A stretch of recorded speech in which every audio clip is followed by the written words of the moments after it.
stream. All right. Well, just send me the links and everything. Okay, gotcha. Bam. Right. Go ahead and get this video popped up real quick.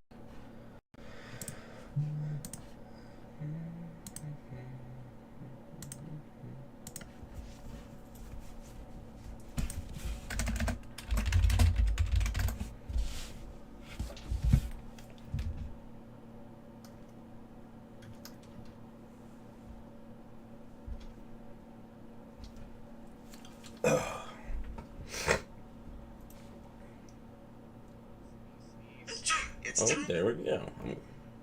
Yo, what's going on, guys? What's up, Kill Street? What's up, Aaron, the creator? Knew this was gonna happen eventually. What's up, Christian? What's up, Ron W? What's up, Dane? Your Thanatos? What's up, Thanatos? Tinkle Finkle, yo, what's up? What's up? Blue Spirit, what's up, Blue Spirit? Time to spit some facts, you already know. What's up, Teddy? What's up, Nate? That membrane keyboard, I can help you. Alright. I'm getting the video pulled up now. I'm gonna start streaming to you. All right. Well, do you want to like at least wait like a few minutes for everybody to get into the stream? Hey, guys. Yeah, we will. Yeah, I would say like give it like maybe like 5 to 10 minutes. Mm-hmm. Sounds good to me. All right. I was trying to think that like next time we stream, I should definitely like set up the thing. Like, remember how I, not to spoiler anybody in chat, but you remember how I did the at the end of your intro for Tobirama versus Minato? Mm-hmm. I was thinking I would figure out how to way to make that like a GIF, so then you can have instead of this like your profile picture behind like ramen noodles, that like it would just have that as like a GIF where you're just like floating there in your aura. That sounds cool. I'll be down for that. Yeah. You know, you gotta announce this in your server already? Yeah, you did. Good job. Yeah, I already did. Good job. Alright, let me get the video pulled up and start streaming here. Hold on. Yeah, so then I can actually watch this shit Yep. in real time. There we go. We're pretty much on time, too. It's only 5:35. Right on the dot. Let's go.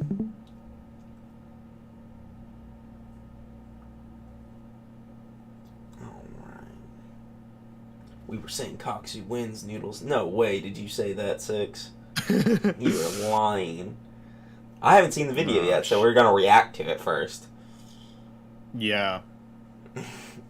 I've only watched the first 5 minutes. I don't know about Noodles, but I have at least not done anything. I am not. Yeah, I've watched Kakuzu wins Noodles. Yeah, I watched the first 5 minutes, and it did not sound like that at all. So, but yeah, I'm lying. Yeah, Six you are out here ratting. Yeah. He's in the chat ratting right now. Yep. That's how it is. Six, Oh, you no. should tweet us out. That's what you should do. Legendary 6, drop Itachi versus Naruto, mid easy views. Maybe at some point, but that topic has kind of already been done into the dirt, so I'd prefer to do some more interesting content first. But then here I say that, but here I am covering Kakuzu versus Pain for like the 50th time, so maybe that's not something I should look for. Probably will do that at some point regardless, though. Nagato slaps, maybe. Kenny, legendary spin. Maybe. Oh, you said 6?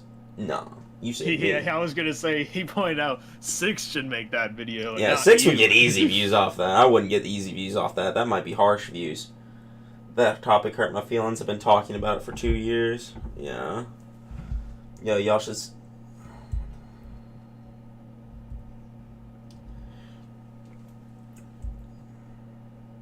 Yo, do you mind actually giving me mod powers?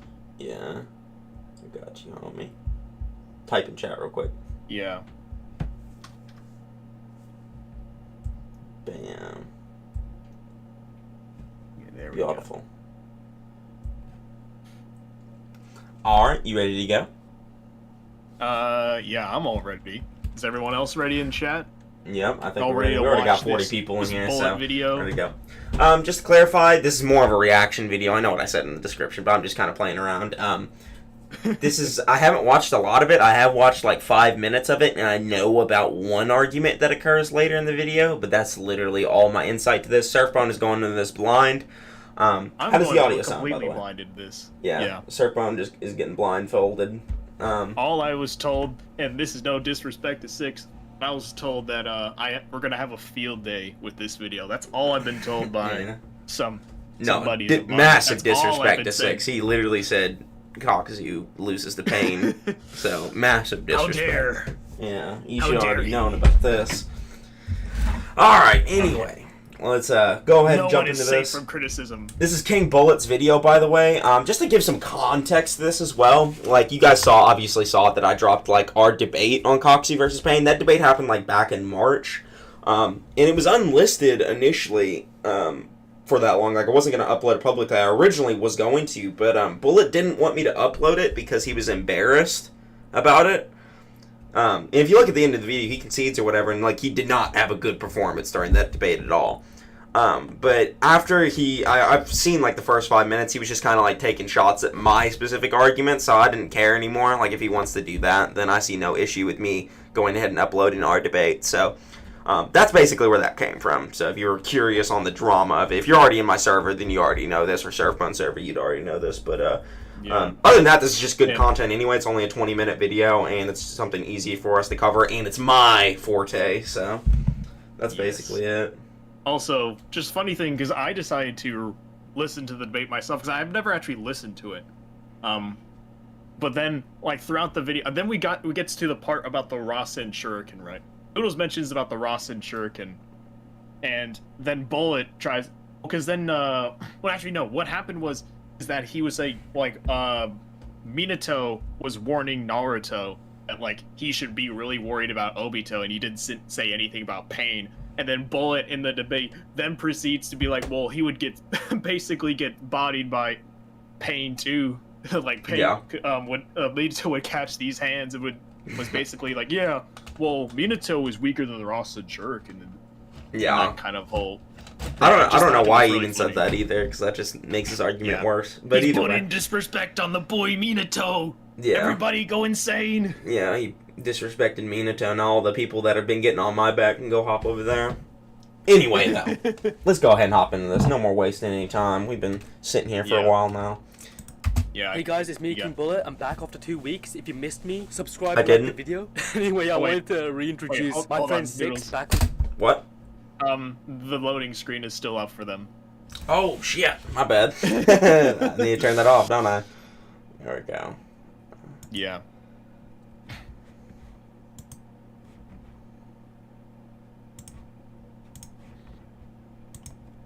Bam. There we go. There we go. Alright. Now we can start it. Hey guys, it's me, King Bullet. I'm back after 2 weeks. If you missed me, subscribe and like the video. Anyway, I wanted to reintroduce my friend Six back onto the channel. Hello. Today we're going to be discussing a surprisingly controversial topic, that being Kakuzu versus Pain. Six knows all about this matchup since he was involved heavily in, should we say, the Suikage versus Ramen Pack debate. Ramen Pack? You mean me? Noodles. Yeah. That's who. Not Ramen Pack. Also, Noodles. That's my name. Also, not to...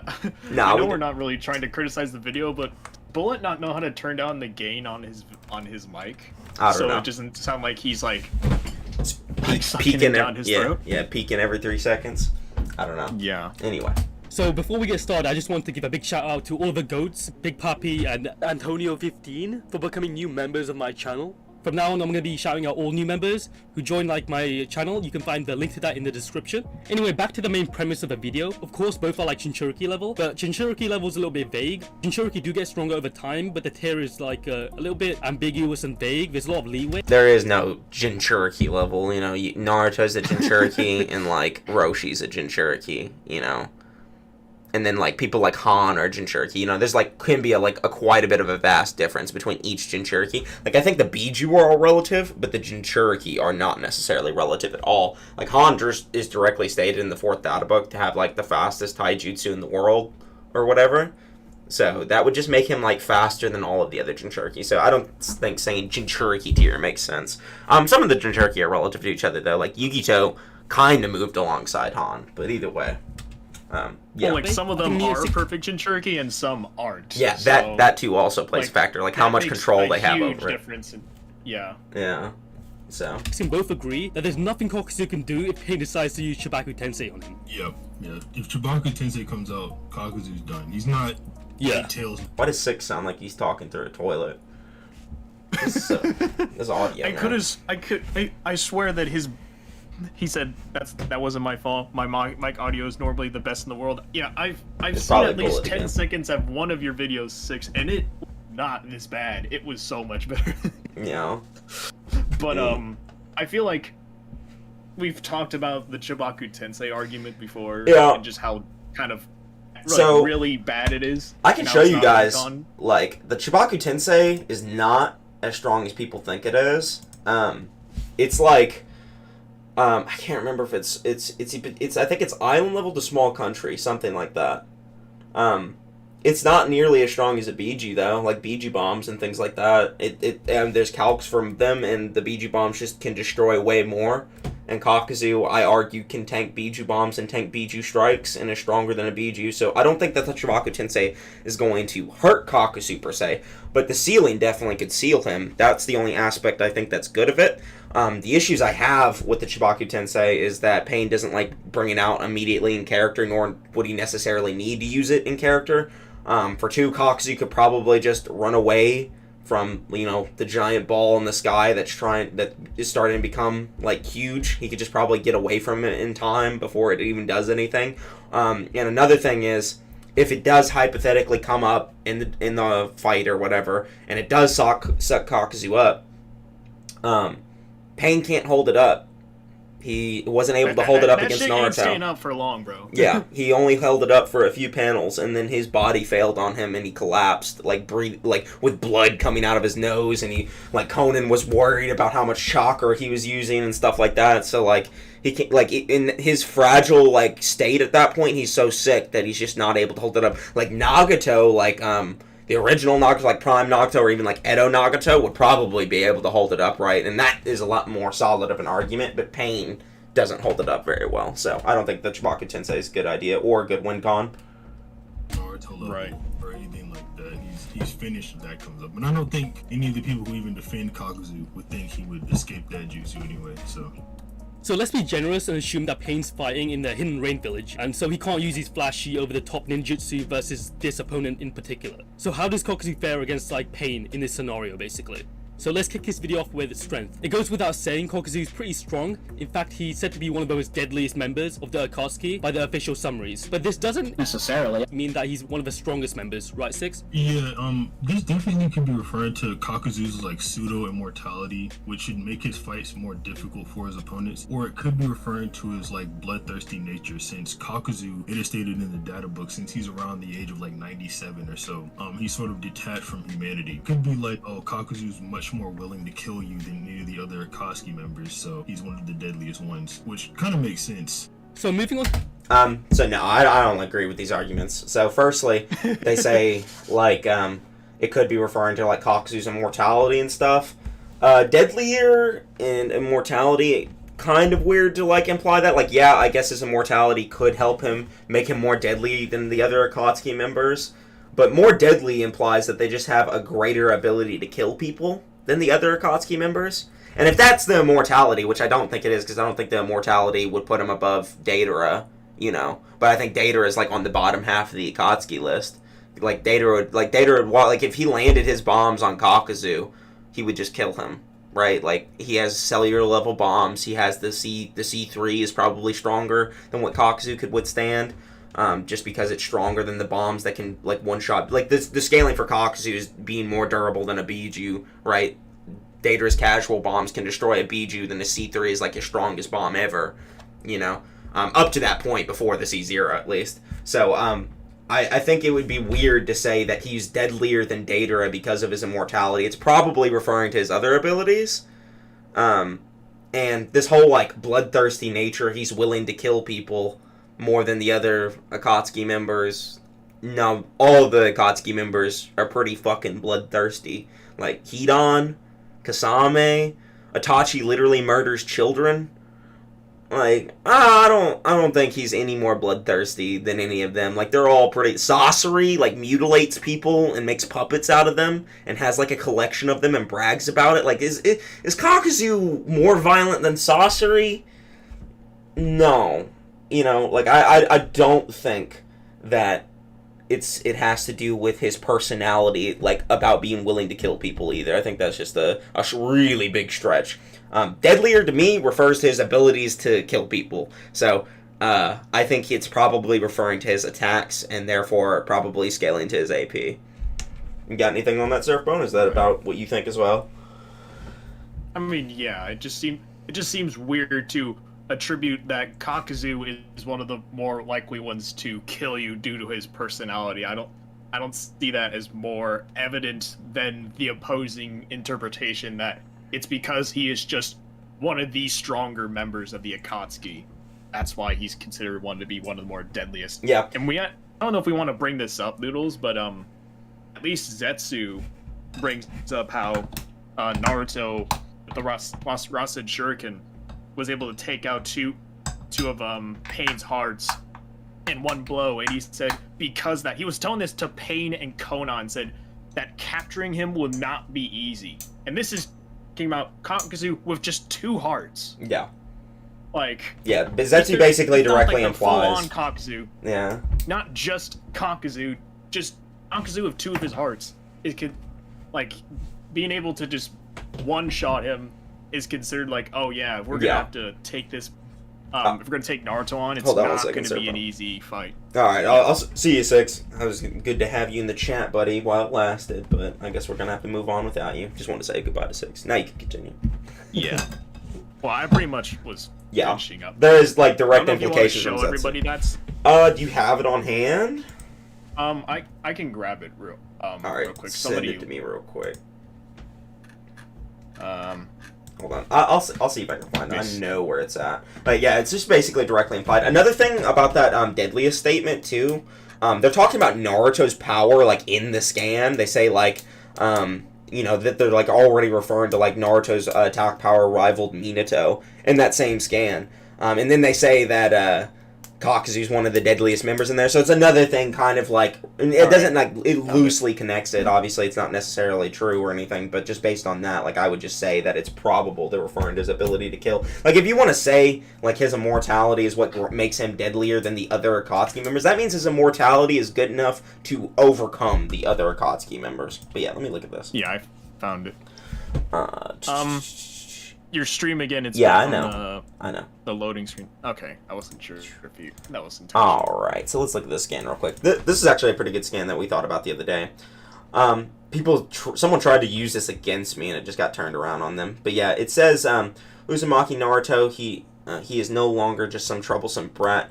He's acquired some formidable jutsu and surrounded himself with many powerful allies. He even destroyed 2 of Kakuzu's lives with a single blow. Capturing him will not be easy. And Zetsu at this point, you know, he's recorded all of the Akatsuki members' fights, including Pain and Kakuzu's fights. That's literally stated in the data book that he watches all of their fights. So he thinks that, like, Pain capturing Kakuzu will not be easy, right? And then Conan's like, spare your words of warning of fear on they're wasted on us. Pain has never lost a battle. But Conan doesn't know how strong Kakuzu is or anything like that. So Conan's just being a hype man for Pain. And also just has confidence in her friend as well. You know, people are going to be like that. So I don't think that the Conan statement doesn't help Pain or anything. But the Zetsu statement definitely has credence. Because we know for a fact Zetsu has seen both Kakuzu and Pain fight. And he thinks it's not going to be easy.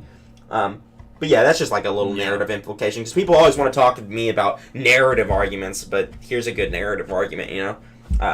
Other than that, though, let's continue.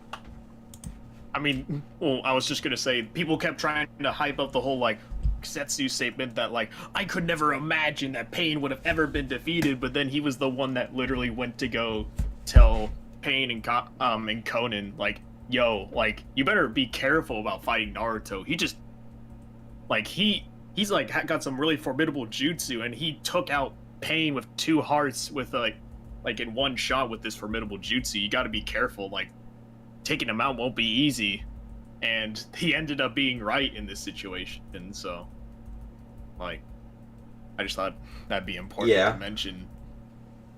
Yeah, exactly. Anyway, let's continue. The manga, Kakuzu does seem to have the upper hand over Kakashi like most of the time, but Kakashi does pierce like Kakuzu's body with the Raikiri. However, Kakuzu did have like this elemental disadvantage here, since he... Yes, he used a weakness. And also, I made a video on the Raikiri. The Raikiri is not an L magnet or an anti-feat. The Raikiri always pierces. Like, basically always. And the only time in the series... Made a video on it. Yeah, I just made a video on it. Go watch that video. It's a really good video. It's short, too. It's easy to... watch it while you're eating a bowl of cereal or something. But the Raikiri in particular is really strong. So Kakuzu getting pierced by it's not an anti-feat. Like, I think people forget that it also like worked on Pain and Obito. Like the same Raikiri. Like it tore apart the Ashura path, and it also worked. It worked on Kaguya, bro. Like I don't know. The Raikiri is really strong. So Kakuzu getting pierced by it isn't bad to begin with. And not only that. He had to use a weakness to do it. He specifically used a counter style to do it. So, yeah, not an anti-feat for Kakuzu in the slightest. Kakashi literally mentions it in, like, that bottom left scan right there, that, like, Earth is inferior to, like, lightning, you lose. Yeah, bad luck, buddy. Yeah, but anyway, we don't have to stick on that too much. Also, this like, feat, they say that like, Kakuzu's above Kakashi for the most part. This feat isn't showing Kakashi's above Kakuzu. This is Kakashi surprise attacking Kakuzu and utilizing a weakness. Okay? So that doesn't scale Kakashi's AP because he's using a weakness, and it doesn't scale his speed to Kakuzu because he's sneaking up on him. It does scale his sneak ability, I guess. Earth style, and Kakashi uses lightning style. Lightning style obviously being superior to like Earth style. So it's safe to say that Kakuzu is at least like Kakashi level, which is kind of backed up by the anime. Because in the anime, both Kakashi and Kakuzu do swap hands multiple times. So I mean, denying that Kakuzu is Kakashi level, I mean, it's kind of silly. Like he's definitely around that tier, if not just a little bit further ahead. Yeah, basically Kakuzu like swaps hands with Kakashi in the anime, and I think most people are fine with like using the anime, giving us like additional scenes explaining to the viewer how the fights actually like occur. And since Kishimoto does supervise the so let me finish what he's saying. Bullet literally lost this point. Explain to the viewer how the fights when actually like occur. Yeah, with like using the anime, giving us like additional scenes explaining to the viewer how the fights actually like occur. And since Kishimoto does supervise the anime, at no point is he like, damn, like remove the parts where Kakuzu's getting beat up by Kakashi. I think like we can assume that Kishimoto pretty much sees that both in like a similar weight class. Okay, so me and Bullet had this exact point debated in our debate. So if you've watched our debate, you already know what I'm talking about. We debated this exact point, and he conceded it to me. So I'm going to explain the debunk to this again. Kishimoto directly wrote the manga, okay? That is his complete interpretation of the story. He wrote that, okay? He did not write the anime at all. He supervised it, quote unquote, but he was writing the manga throughout the entirety of the animation. He probably wasn't super heavy supervising, nor could you ever prove he was like really in depth on this random Kakuzu cutscene. There's no proof he even worked on this cut or this like scene for Kakuzu. No proof of it whatsoever. Okay, you can't just say that the anime fills in for the manga when there's blatant contradictions between the anime and manga, right? In the manga, Hashirama is the one who used Bringer of Darkness against Hiruzen during the Part 1 fight when Hiruzen, Tobirama, Orochimaru were all on that rooftop. The person who summoned Bringer of Darkness was Hiruzen. Okay? Not Hiruzen, Hashirama. In the anime, it was Tobirama. Right? There's differences between them. Blatant contradictions. Things that happen in the anime that don't happen in the manga. The portrayal of the manga variation of this fight is Kakashi getting curb stomped the entire time. It's one of the most one-sided ass beatings I've ever read in the entire series, and somehow people come out of it reading it thinking like Kakashi's somehow relative to Kakuzu. He literally got thrashed for like 15 panels, and then Naruto shows up to save him. There's no scene in the manga whatsoever where Kakashi reacts, blocks any of Kakuzu's attacks. He just gets bodied the entire time. His strongest jutsu, the Raikiri, he needed 2 of He needed 2 Raikiri just to block out one of Kakuzu's lightning style attacks. Just one of Kakuzu's. He was getting overpowered, outsped, outskilled, outsmarted. Like, how are you going to argue the relative when he literally got destroyed? It's impossible, bro. And you can argue the anime fills in for it, whatever. The anime's different. The anime does portray them kind of relative to each other. I don't use anime scaling, though. I've only read the manga, so I'm not going to use that scaling for my videos. I don't make anime videos. The only times you'll ever catch me using anime or any kind of animation or maybe in movies and stuff is if it's stated to be canon. Like the Hagoromo filler, the anime filler is implied to be canon, and then, you know, things like that. Like that had reason for it to be considered canon, right? This does not. This has nothing, so you can't say that. Anything you want to add to that? Yeah, Noodles. I was just gonna ask, because since we're on the topic of anime versus manga, this is something I've talked to Nate before about actually doing like, this might take a bit of a time to, like, actually sit down and research, but I've actually thought about just going through both the anime and the manga at the same time, and actually trying to note down each of the differences and then make a video on, like, obviously they're going to be, like, different parts, because that would take forever to try to cover it all in one video. Yeah. But actually go through each one and actually note down, this is what the anime changes about, and like, yeah, this is, like, the differences between the anime and the manga. This is what the anime changes. Because obviously there's a lot of similarities, so it's just like, okay, these are, like, the things that the anime does in comparison, especially this I can't fucking talk today. Kakuzu versus Kakashi is, like, one of the vast examples, showing that they're relative Monoichi made a one-shot system. Yeah, Monoichi made a good point in chat too. He said, we can't cherry pick scenes because the scenes that Kakashi reacts to Kakuzu flow into him getting destroyed. Like, you can say that, like, Kishimoto views them in the same tier, even though there's no proof Kishimoto even, you know, worked on this scene in the anime. He worked on the manga for sure, because he wrote the manga, right? And he didn't write it that way in the manga. And then, like, the anime scenes isn't, like, good for Kakashi. Like, if you haven't seen the anime fight, like, Kakashi, like, blocks a few attacks, then he gets grabbed by the leg, slammed into a tree, and thrown away. Like, that's what it looks like. It's not like Kakashi's winning that exchange. Like, he got fucked up, all right? Like, it wasn't, like, a good feat for Kakashi, so... also, yeah. I just want to respond to somebody in chat before we continue with this video. Okay. Someone saying, Kamui claps Kakuzu. Yes. Kamui also claps Pain, Yeah. so... The only issue is that Kakashi can't use it 6 times, because if he could, he would just 6 times Kamui Pain. But, anyway. Yeah. Let's continue. Well, yeah, I was gonna say, like, because, like, the main reason why Kakashi didn't use it against, like, Pain was because he knows that, like, they can revive each other. So even if Tendo gets taken out, one of the Pains could just take him to the revive Pain and then revive him. So it was pretty much a useless effort, so... Which is kind of weird, but I'm not going to talk about it right now. That actually gave me an interesting thought, but I'll tell you about it after the stream.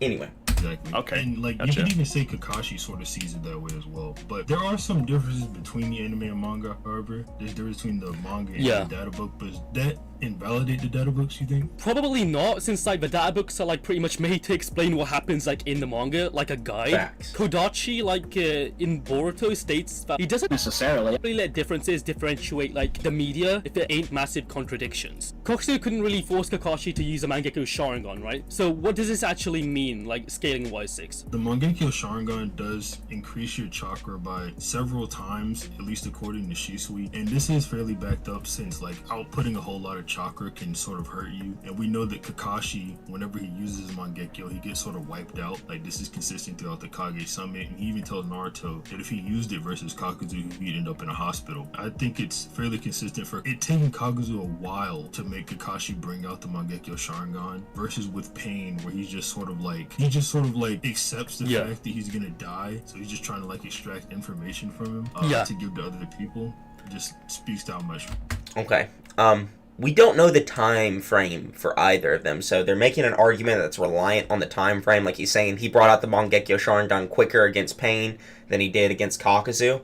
This point was actually brought up in my debate with Seth, and I think I won this point too. Seth said the reason he brought out the Mangekyo Sharingan quicker because Pain was more powerful, right? And I gave another hypothetical that he brought out the Mangekyo Sharingan quicker because Pain was more of an immediate threat.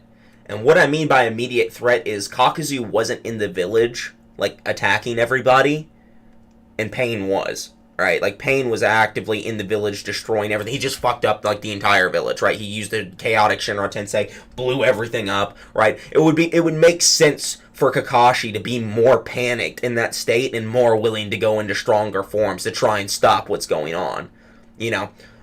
Rather than, like, he was going into the Kakuzu fight premeditated with already, like, a plan to defeat him. You know what I mean? Like, it's a completely different scenario. He could have easily just been in a more panicked state and wanted to do it that way. It doesn't have to necessitate to power. But even if you want to ignore all that, like, that narrative argument I just made, by the way, if you want to ignore that argument, you can just say that, Kakuzu... the time frame for Kakuzu and Kakashi uses Mangekyo is unknown, and the time frame for when Kakashi uses Mangekyo against Pain is unknown, so they're, like, incomparable. Because there's a thing called cinematic timing where we just don't know how fast things are actually moving.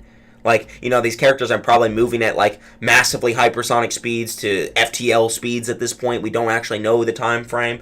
We don't know the time frame between panels. You know, there's just tons of stuff. Like, it's basically impossible to compare. So, there's no way you can make that argument.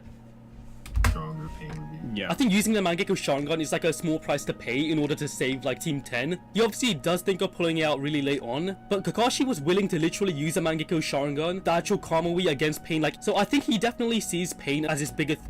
He was willing to use he literally says, I'm gonna have to use the Mangekyo Sharingan when he's fighting Kakuzu and when Kakuzu's about to murder him. He literally says, I'm gonna have to use the Mangekyo Sharingan to use Kamui on him. And then Naruto shows up and, like, saves him. That's literally what happens, so... He used them, like, against both. And when it comes to, like, the ability that the Mangekyo has, like, Kamui, it's like he has to actually think about, well, what am I going to use this for? And, like, it's like with the whole Pain versus Kakashi fight, he had to figure out, okay, do I want to snipe off Pain's head, or do I want to save Choji? And he had to think about it for a second. He's like, you know what, I'm going to use this to get, like, to save Choji, right? And just like Noodles said, like, even if he tried to, like, snipe off Kakuzu's head, it's like, there's nothing to prove that Kakashi has the chakra at that time, that he'd be able to use it 6 times on each heart and kill them, so...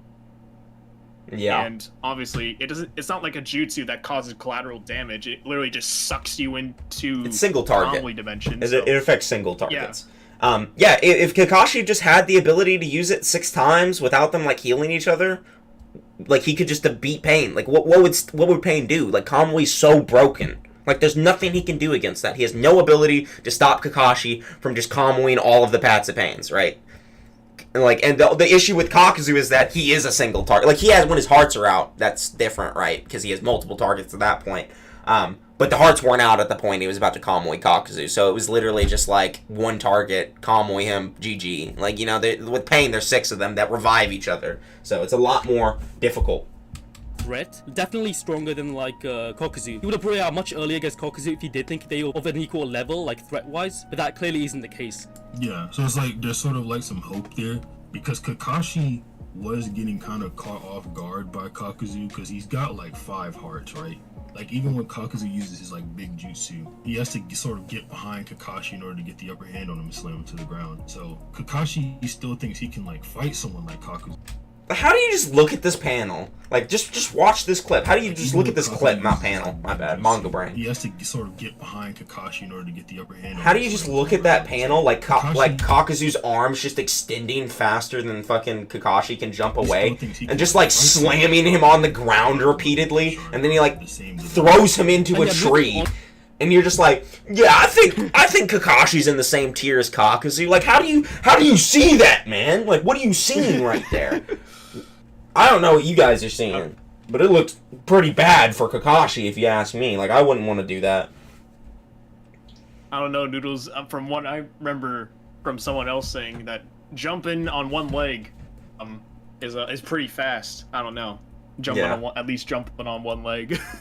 Yeah, exactly. I'm not even gonna get into that, bro, but... onto the Pain versus Kakashi fight, Pain definitely takes on like a way stronger Kakashi at the bare minimum since he had like a mental resolve amp, right? So the resolve amp comes from the Whoa, weekly whoa, challenge, whoa, whoa, right? whoa. We'll get to it. Let him finish the point. Where it also says like Kakashi's a man who doesn't like to risk his own life, but now he's putting his life on the line, implying like before he's not really putting his life on the line, he's just really fighting for the village. Kakashi's a cool man who doesn't risk his life lightly, but now he's putting his life on the line. But I mean, like, we'll see what 6 is saying. Where it also says like Kakashi's a man who doesn't like to risk his own life, but now he's putting his life on the line, implying like before he's not really putting his life on the line, he's just Before he's not putting his life on the line, but now he is. Well, what's before to 6 right here, right? Like, does before refer to at this point? Because there are points where Kakashi just put his life on the line, like against Zabuza. Like, he fought Zabuza. Like, Kakuzu nearly almost killed him. You know what I mean? Like, he's kind of putting his life on the line in situations that he doesn't take lightly, right? Like, he doesn't take the Akatsuki lightly. He doesn't take Kakuzu lightly. You know, he's trying to kill him, but Kakuzu put him in a near-death situation. The spirit of fire burns within him. Well, if that's the case, like when Kakashi puts his life on the line, the spirit of fire burns within him. He put his life on the line against Kakuzu. So if you argue he's mentally amped during the Pain fight, you got to argue it for the Kakuzu fight too. You can't just cherry-pick which side that they do that on. really fighting for the village. But I mean, like, and then even then against Kakuzu, like we said, he could have used the Mangekyo and he just didn't. But in that same scan, it does say that the will of fire burns within Kakashi, and that is just stated to be a mental amp by like Hiruzen. We see it in the war with Tsunade. If we move on from that, Pain is also established as just the strongest man in the Akatsuki by these same. No, I can't. I was waiting for this statement, bro. I forgot about this. This is the last thing I watched before I exited off the video because I was just mad. This is where I was like, no, I'm not watching this anymore. Oh. Well, because first you were hearing them just say resolve amp 3 times, yeah. And then it's like, oh, yeah. now we got the strongest man in the Akatsuki statement. I don't think that Kakashi was resolved amped. I don't think there's any statements that the will of fire just amps you. So I think that's just a baseless claim. If there is, that's fine. But it literally said the will of fire burns within him when he puts his life on the line. So I could just easily argue that he's mentally amped during the Kakuzu fight. Like, again, this mental amp shit, so baseless, so lack of evidence. Like, it's just trash. But this argument we're going to get to in a second is terrible. But I'll explain why. Move on from that. Pain is also established as just the strongest man in the Akatsuki by these same statements, which you could apply to Kakuzu. And even if you don't want to apply it directly to Kakuzu... Was the other statement also an editor note? Is that also an editor note? It is. It's an editor note. It is. Okay. Well, that's even worse, unfortunately. You want to... Okay. Hold on one second. I gotta actually grab a scan. So you can go ahead and start talking about it if you want, but give me one second. I need something. So, something that we've actually found out here is that in the original manga, like the Japanese mangaka that was released weekly, this statement does not exist within the Japanese mangaka, and it only exists within the English translation of the weekly release of the manga. But then we find out as well that in like the volumes, like the official volumes that I'll get to that in a second. That Kishimoto like overviews himself, yeah. That like Noodles is getting right now. Well, I get to when that in a second. Kishimoto. Oh, you're gonna send it? No, I'm going to. I'm looking for that specific scan right now. I was just explaining. Yeah, you can go ahead. Like the Kishimoto like overlooks the manga himself. He rereads all of it, and then like if there's anything like he wants to like redraw or take out, he does that. He makes those edits and then makes it the volume. So this statement, the strongest man in the Akatsuki statement, does not exist within the volume, meaning that Kishimoto saw that and took it out. Almost like that is something that Kishimoto probably just saw and realized that it probably wasn't consistent or like felt necessary to add into the official volume and took it out. So yeah.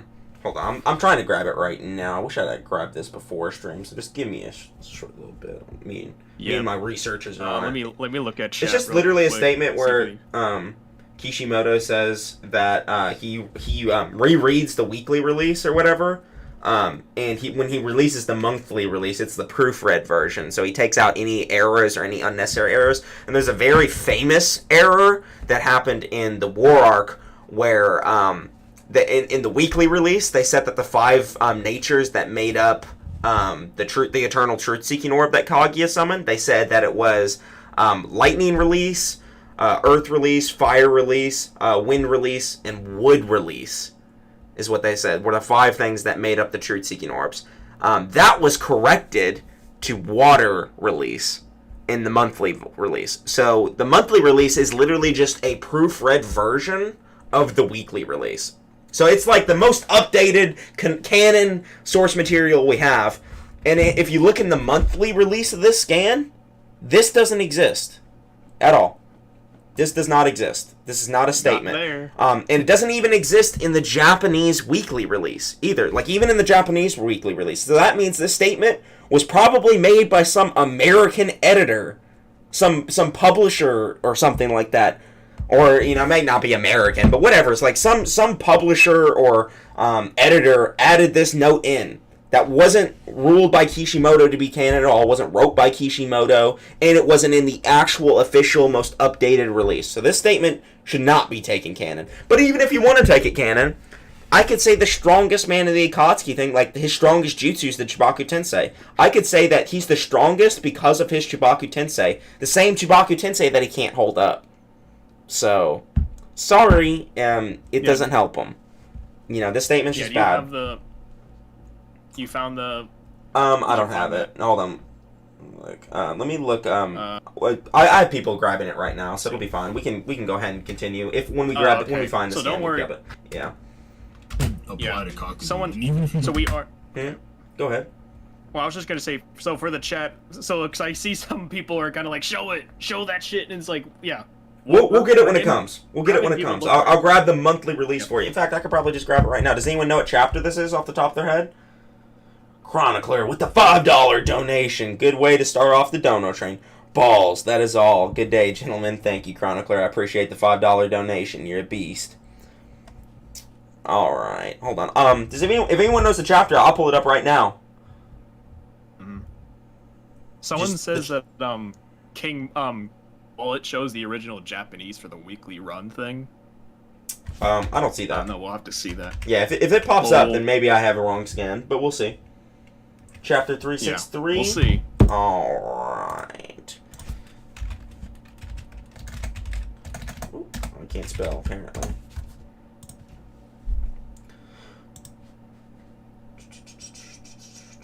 I might have the Japanese monthly release is why it wasn't in there. That could be why.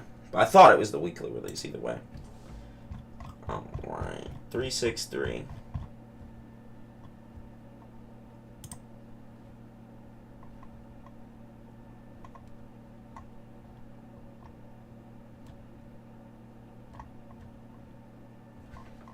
Taking forever to load. Okay.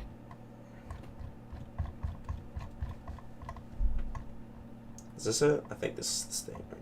Yeah. These pages taking forever, man. I don't want to refresh because I don't want to risk taking longer. That's not it. That's not it. Let's see.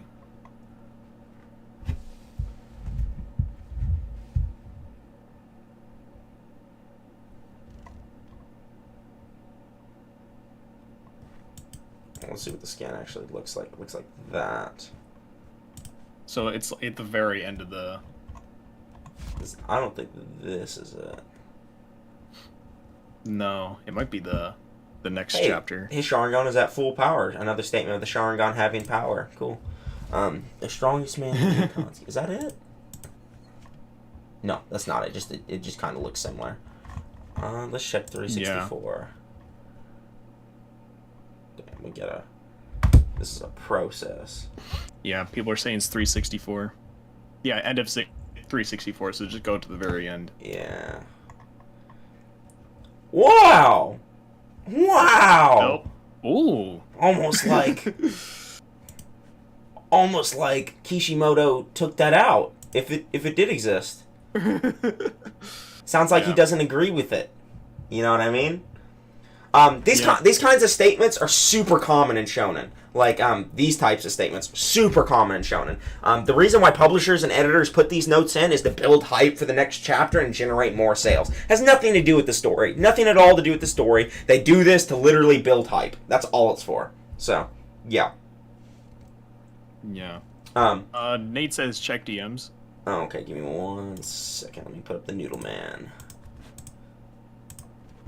Oh, thank you, Nate.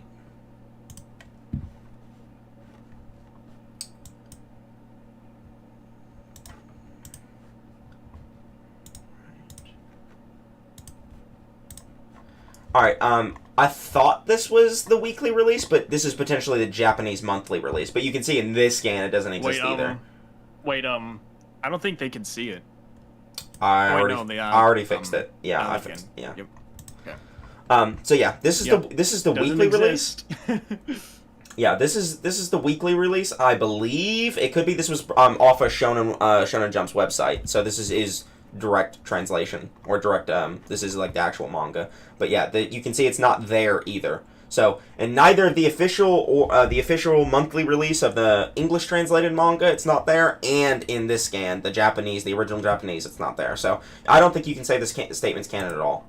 Want to apply it directly to Kakuzu, you could apply it to other members who would probably beat Kakuzu as well, because Kakuzu is dead by the time it makes the statement. But you can tell them who writes the statements and all that. You're probably wondering who writes these like editorial notes for the weekly run, right? They're pretty much published alongside like the official printing of that page, so they're already like valid. This might be weekly release. So yeah, I guess I accidentally muted it. I think this might be weekly release. If it is, and that's what it says, then I'll believe them. But either way, that's in the weekly release, and that means Kishimoto took it out in the monthly release, meaning that it's not canon. Yeah. So the monthly release is the most official canon. Have to use the monthly release. Can't use the weekly release because that's the proofread version. That's the correct version. Okay. It's like using a draft on your essay. Doesn't work. They're already like valid. Kishimoto may write them, we're not too sure. Even if he doesn't, Kishimoto doesn't have like full ownership over Naruto anyway, right? It's rather technically owned by Shueisha, and they can kind of limit what Kishimoto publishes. There's definitely like extra material. Regardless of that, pain is also just so Bullet doesn't understand how canosity works. Canosity is totally a subjective thing. There is no definitive canon for anything. People don't most people think like there's an official canon for something. No, there's a canon that people usually argue about. So like for instance, most people consider the Naruto manga canon. So people will argue about the Naruto manga only using the Naruto manga and the Naruto data books because the data books were released alongside the manga supplementary material, that kind of thing. Canon is decided between whoever you're talking to. Okay, canon doesn't. There's no statement that this is the official canon or something like that. Right, we don't know. Like the authors almost never clarify that. Like the only time I see it happen is sometimes in comic books. But even then, like with retcons and stuff, like that's the only thing I can really think of where like canon is like tried to be defined. But canon is literally just your view of what you're taking into consideration. That's all it is. A lot of people mix up the words canon and continuity. Okay, continuity is the manga. Right? That's the manga continuity. Anime has its own continuity where it's the anime story. Continuity is the story in its full flow. Okay? If you retcon something, you're retconning the continuity. You're not necessarily retconning the canon. Hopefully that makes sense. Just look up the words and you already understand the difference. But yeah. Yeah. Well, I was gonna say real quick, just for everyone here, if you want to learn about canosity and where it came from, canon actually came from Christianity. When people when the Bible came out, right, and people were reading, and then later on, as societies change and their moralities change and how we value things, their views in general. Then change. Eventually, there's just certain, eventually there's just certain stories that people would just not be happy with if they read it from the original value. Like there's some stuff that was like just blatantly being like misogynistic or something, and then in certain Christian churches, cultures, they end up changing what the Bible says. And now you have all these different forms of Christianity. Yeah, all these denominations. Canon. All these denominations of Christianity. They basically looked at the Bible and they picked what they wanted to consider, like, the actual story, what they wanted to consider true. And that's where the term canon came from. They considered this the canon version of the Bible, right? That's why you have different denominations of the church, okay? Catholics don't recognize the New Testament, okay? They only go by the Old Testament. That's a form of canon. So, again, like, it's completely decided amongst yourselves what's considered canon. You have to basically just agree with someone what you're going to be talking about. That's why I always tell people I only do manga scaling and I only do data books and guidebooks and stuff like that. Like, that's fine with me. I don't do anime scaling. That's not my thing because it's different. But anyway, let's continue. Set up to be is like this invincible, unbeatable force of the Akatsuki, right? Not to say like if Jubi Mock. Another weekly release statement, but yeah. Anyway, this gets debunked later, but. Descended down from the heavens, that he would be unable to even touch full power Pain. But a lot of the times when Pain loses or he's even cornered, it's when he's not at full power. Whereas Obito's powers surrounding them, is even cornered. Okay, so these invincible statements for Pain, a lot of people misinterpret the scan. Obito is making fun of Pain here.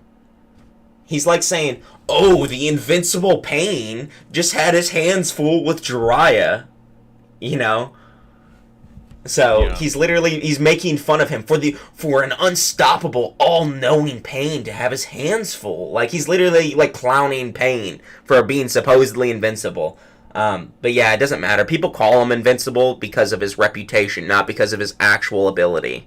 That's what it means. Like, people also say Kakashi is like, omnipotent, or like people like Jiraiya and Kasame. Here's a good example. Kasame was scared of Jiraiya's reputation. He was scared of Jiraiya because of his reputation. He'd never seen Jiraiya fight. He'd only heard about the legends of the Sun, and he's like, yeah, Tachi, we probably shouldn't fight this guy. It's not because Kasame's seen him fight. It's literally because of reputation. So this idea that like he's invincible is all reputation.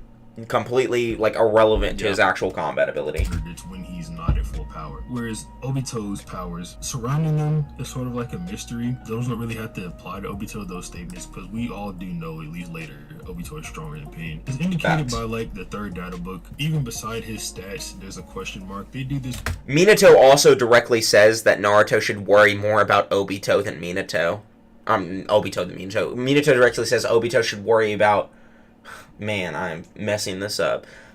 Minato says to Naruto that he should worry more about Obito than Pain. Like, he doesn't even mention Pain. He's like, the real threat's Obito. You gotta be paying attention to that guy. Because he knew about Obito. But yeah, he didn't even care about Pain. And he was inside of Naruto seeing his entire life up to this point. So he saw the fight with Pain and he's like, nah, Obito the one you gotta worry about. Like, he even thought about it. Yellow Mask Obito was more of a threat than Pain. So, that kind of idea is, like, just completely debunking the whole, like, invincible thing immediately. But yeah, let's continue. A lot of ambiguous characters like Hashirama at the time, Minato. This just supports the idea of Pain being stronger than anyone Naruto's ever faced before. We're also told that like Sage Mode, Naruto, and Pain are apparently in like this different realm of power according to Shikamaru's dad, and that like nobody should get involved in this fight. Shikamaru steps down and obliges to this, despite Shikamaru's dad, and that like Naruto has asked me that no one interfere. He's so full of himself. Like Sage Mode, Naruto, and Pain are apparently in like this different realm of power according to Shikamaru's dad, and that like nobody should get involved in this fight. Shikamaru steps down if he's and mastered Sage Jutsu, he's in a class of his own now. To this, despite seeing how strong directly. Yeah, so where does Shikaku ever know about Kakuzu's ability? I mean, like, he doesn't know about a lot of strong people. He's not fought. Like, who do we actually can confirm that Shikaku knows about? Like, if he's actually mastered Sage Jutsu, he's in a class of his own now. Cool. Like, who's that in reference to, though? Like, Kakashi? Sure. Let's say he knows about Kakashi. Choza? Sure. Right? We know he knows about those people. But we already knew Pain was above them, because he already beat them. What's up? And just like he says right there, that like our best teamwork is to stay out of the fight and to not drag on him. Like literally, so them being there would only be more of a detriment because now Naruto has to worry about them dying in the process of them fighting. So yeah, exactly. Them being there is just only going to make Naruto worry more. It's like how when All Might was going up against All for One, when they had to like the other students, we had to realize, us being here is being a detriment for All Might, and it's because of that he can't go all out against All for One. It's like this is like that particular instance. So them being out of the fight is better for Naruto. Yeah, That's exactly what he's saying here. Kakuzu is. However, he still tries to fight Kakuzu, right? He doesn't Pain, meaning he also sees Pain as his bigger threat. So Pain and Naruto are like in his different realm to what we've seen so far. Yeah. So I mean, narratively, it just makes no sense. The people they have this idea that like character statements are just narrative statements, and like that they apply to the entirety of the narrative. Character statements involve the character's knowledge. Okay, narration statements involve the story itself. All right. So like if a narrator states Pain is stronger than Kakuzu, then I would accept it, right? Because the narrator said it. No narrator says that. Shikaku says it. Shikaku doesn't. We can't confirm Shikaku knows a lot about anyone like on the level of Kakuzu. Okay, so and also Kakuzu is not gonna help them even if he was there, and like there's just so many issues with it. Like it's like if he's in a class of his own, right? Sure, who does that include, right? Like I don't know. So continue. Pain to just be so much weaker than Kakuzu, even to the point where he's like getting speed blitzed in one shot. Yeah.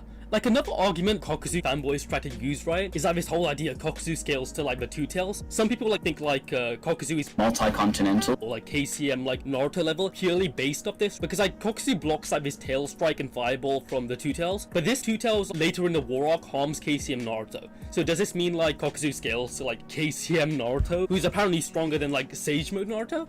I don't think it really does, only because like it's contradicted by like a lot of scaling. So it's contradicted by the fact Kakuzu obviously gets harmed, killed by the Rasenshuriken, and he seems to be around base Naruto's level. So there's no way like base Naruto is like KCM Naruto's level like later on in the series. Yeah.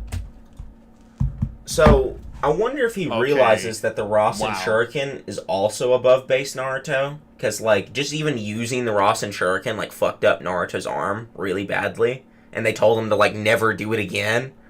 Like never use it like that again because it like messed Naruto up just from being in close range to it, not even like the attack actually hitting him.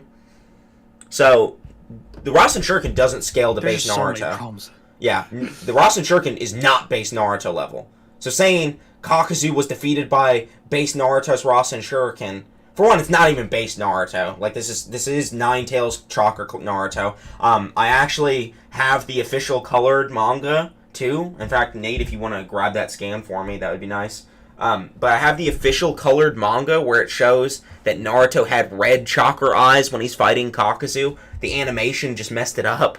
Again, another thing about the animators, right? In the official Shueisha colored manga, it shows Kakuzu has red, like, Ninetales eyes, using Ninetales chakra. But in the anime, he does have Ninetales eyes in the anime, too. It's just they're blue.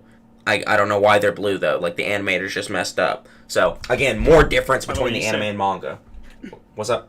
You said Kakuzu has red eyes, not Naruto has red eyes. My bad. Yeah. Well, there's just so many problems that he just says within the first, like, 20 seconds. Like, he was bringing up the whole, well, he dodged the fireball from Yugito when she was in Two Tails. Well, it's almost... Does Bullet not know anything about how attack speed works and how your attacks can also be faster or slower than yourself? Yeah, like, the Raikiri like literally has its own speed. You know, like it makes you move a certain level of speed, and it makes you move so quickly that you develop tunnel vision, like from moving just right by using the Chidori. Like there's certain techniques that are stated to be fast, like really fast techniques. Like the Madatama beads are stated to be really fast. The truth seeking orbs are stated to be fast. Like different jutsu have different speeds, right? You don't have to have all your jutsu aren't just relative to you. They're not even relative to each other. There's certain jutsu that are faster and stronger than each other, and that's just how it is. So. I and was also going to say too, like, go ahead.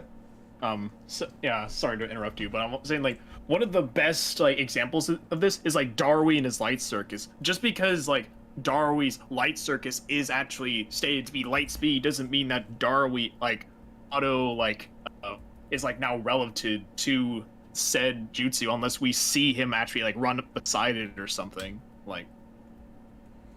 Just because it's his attack, it doesn't mean anything, like, or like he scales to it in speed. Like, that's not how attack speed works. Yeah, exactly. Anyway, another thing too, I don't use the fireball in my scaling for Kakuzu. Like, you never see me using that. You know why? Because the fireball doesn't have any speed feats, has no speed scaling, so I don't mention it. Like, yeah, he does dodge the fireball. Cool. Hidan and Yugito, or Kakuzu and Yugito, are now faster than Yugito's fireball. Facts, bro. Like, I don't know where that goes after that. Like, that doesn't help anyone. So, of course, I don't mention that. And also, like, the real important thing is him blocking her paw strike, because the striking speed does scale somewhere. And I can show you where the striking speed scales here in a minute, but let's finish this point. Yeah, what I mean, 6? This does not make any sense, yeah. Like, it would make no sense for Naruto to stay stagnant throughout the war. Actually, no, not even stay stagnant. This would imply he's weaker, which is just utterly absurd. I think it's a weird interpretation. Like, a better way to, like, interpret it, and it makes much more sense, is that this Two Tails is much weaker than the one in the War Arc, which is completely plausible and uncontradicted, since, like, some of the Biju, right, get stronger over time. For example... Okay, let's talk about this. So, firstly, base Naruto's Naruto's not relative to Kakuzu in that fight. Naruto directly says that he's going to need at least 3 clones for the diversion based on Kakuzu's combat speed. Because of Kakuzu's speed, he thinks he's going to need 3 clones just to divert his attention. And then Kakuzu can blitz his clones. You know, the same clones that can, like, run alongside Naruto and move relative to him? He's able to blitz them with his worms. Like, they're not even able to react.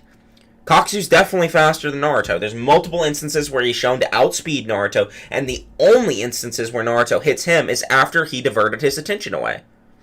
It's not a speed feat. If I sneak up behind you and whack you over the head with a pipe, I'm not relative to you because of that in speed. That just means I snuck up on you and hit you with a pipe. Like, look at the Kakashi scene, right? When Kakashi hits him with the Raikiri initially, right? That would make you, like, Kakuzu says he didn't sense him. He snuck up, like, Kakashi snuck up on him and used the Raikiri. Immediately after that, Kakashi starts Raikiri charging Hidan, and Kakuzu just moves relative to it. Like, he just gets up off the ground, like completely off the ground, while Kakashi's like charging with his Raikiri, and then kicks him in the chest faster than like Kakashi can react. So no, like you can't just say that Kakuzu is relative to Naruto because he got blindsided. Not how it works. It would imply he's weaker, which is just utterly absurd. I think it's a weird interpretation. Like, a better way to, like, interpret it, and it makes much more sense, is that this Two Tails is much weaker than the one in the War Arc, which is completely plausible and uncontradicted, since, like, some of the Biju, right, get stronger over time. For example, the One Tails is, like, far stronger in the War Arc than it was, like, before, since it was able to, like, harm Madara now. And, like, we even have the Nine Tails being stated in Boruto, reaching, like, Otsutsuki levels, being able to, like, fight Otsutsuki, like, Urashiki by itself now. Yeah, Kurami. Yeah, Biju can totally get stronger. I'm not denying that, but I'm not scaling the Biju to each other right now. Like, there are things to suggest that the Biju, at least during the time period of the War Arc, are relative to each other.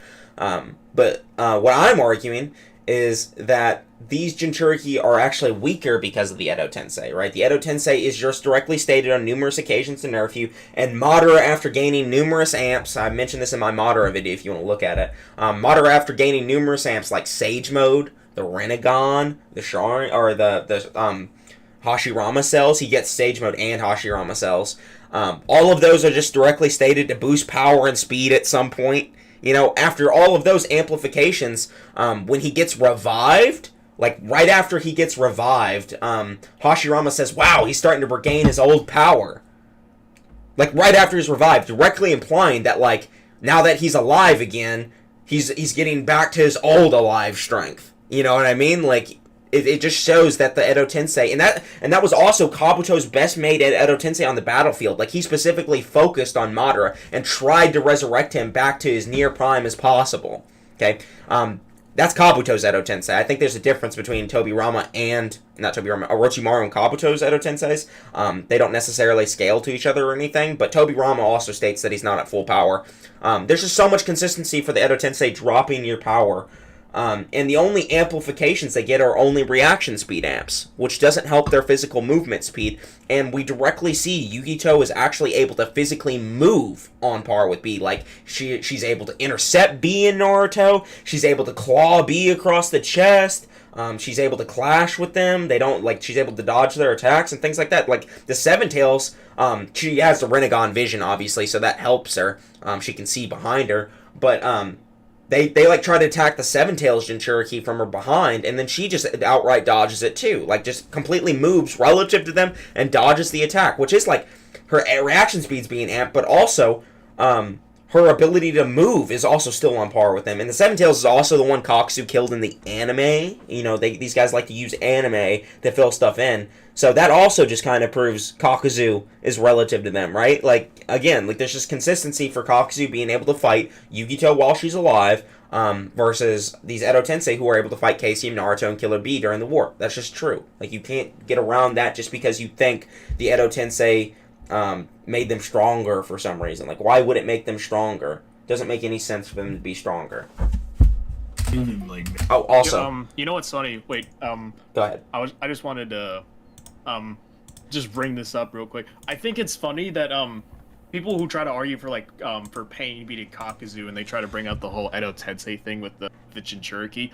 I think it's funny that they try to say that the projection of the Rinnegan and Sharingan is much of an amp that would go up, that would pretty much negate the Edo Tensei weaken when Madara got both of his actual Rinnegan come back, it was still not even close to bringing him to his original power. Yeah. Well, it says he's almost back there, and so it was bringing best, him almost there. And it's but, like, yeah, still a relative term either way. Oh yeah, and it's like he was the best Edo Tensei that Kabuto had constructed. So yeah, literally the best one, and he was still nerfed. Two actual Rinnegan. Yeah, it's like two actual Rinnegan showing up versus projection of the Mangekyo and a Rinnegan. Yeah, a projection of the Mangekyo and a projection of the Rinnegan, not a real Rinnegan. So yeah, those two things don't help them at all. Like, it does make the reaction speed faster, but to like what extent? And also, like, that's irrelevant to movement speed. Like, even back in part 1 with Lee, we see this with Lee and Sasuke, right? Lee blitzes up Sasuke, pieces him up, and then he tells Sasuke, you know, just because you can see my movements doesn't mean you can actually physically move against them, right? That thing. That exact concept applies here. Now, but also, here, look at this. Bam! Kakuzu, or Naruto, was not base. He was using Nine Tails chakra. You can literally see his eyes. So, this is the official Shueisha colored manga, and his eyes are red. So for people that like to think that the anime is just, you know, the definitive answer to like Naruto being base or whatever, here's a debunk to it. But anyway, makes fun of Shukaku for not being yeah. But so if we apply like the same dumb logic that Kakuzu debaters use to Pain is also KCM Naruto's level. According to Zetsu, Mangekyo Sharingan Sasuke can't beat Naruto since he beat Pain. This Naruto fella defeated Pain all by himself. This also believes Pain is stronger than Sasuke, who at this point has faced a full power 8 Tails, who has stopped playing around and found Sasuke as his toughest opponent. And then even in the weekly statements, Sasuke versus B is stated to be an all-out war. So you could say B was going all out against Okay, so firstly, he didn't go out all out until the end. What's the chapter to this? Tell me the chapter right now. I'm literally just going to show, like, the scans just directly debunking this idea. Man, I keep pausing this video. I'm sorry, guys. There's no... Wait, did they actually just say that? Yeah, they did say that, bro. Oh, my God. Man, it's like... It's almost like B versus Taka was one of the, like, biggest... Like, they're acting like B versus the Taka wasn't one of the biggest one-sided shitstomps in the entire series. Alright, let's go to 411. Hold on. Where these people gotta see they were this. literally running away because they couldn't do anything to B. Alright. 411. Yeah, they said they think B's going all out, huh? So, B blocks a slash from Sasuke, swings at Sasuke. Sasuke jumps over it. Cool. This is base B. Sasuke jumps over B again, kicks him in the chest. B doesn't move, and then he just starts writing rap lyrics. Like, he literally mid-fight starts writing rap lyrics. And they think he's going all out. I'm feeling real good right now, yo. Just put down the baddest rhymes. Thank you. Like, I guess B going all out is just like him just chilling, writing rap lyrics mid-fight, like he doesn't care. And then, like, hold on. There's a direct thing that just says he's playing around, but hold on, I've got to find it.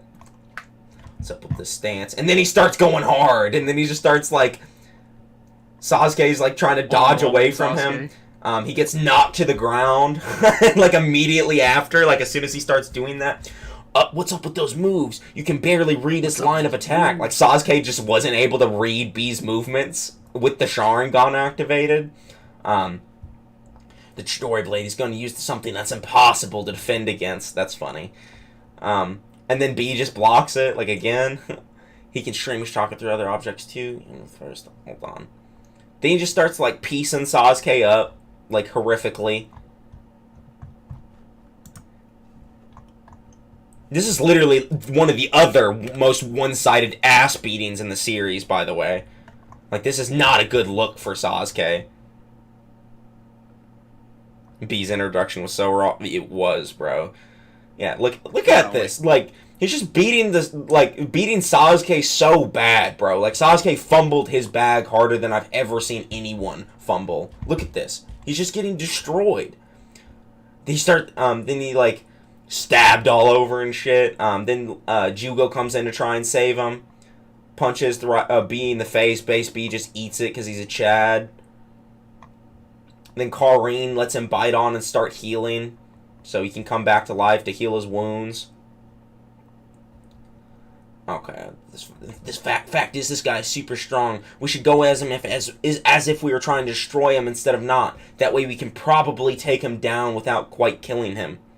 I just thought of a really good argument. Dang, man. But anyway, it affects the Kakuzu argument. Alright, I'm going to tell you guys the argument just because I thought of it. So right here he says that, like, fact is this guy's super strong, we should go as him as if we were trying to destroy him. So basically in saying that we should go at him with killing intent, right? That way we can probably take him down without quite killing him. Because they think, like, if they go at him, like, Suigetsu's directly saying that they all have to go at him like they're trying to kill him. And, we can probably take him down without killing him.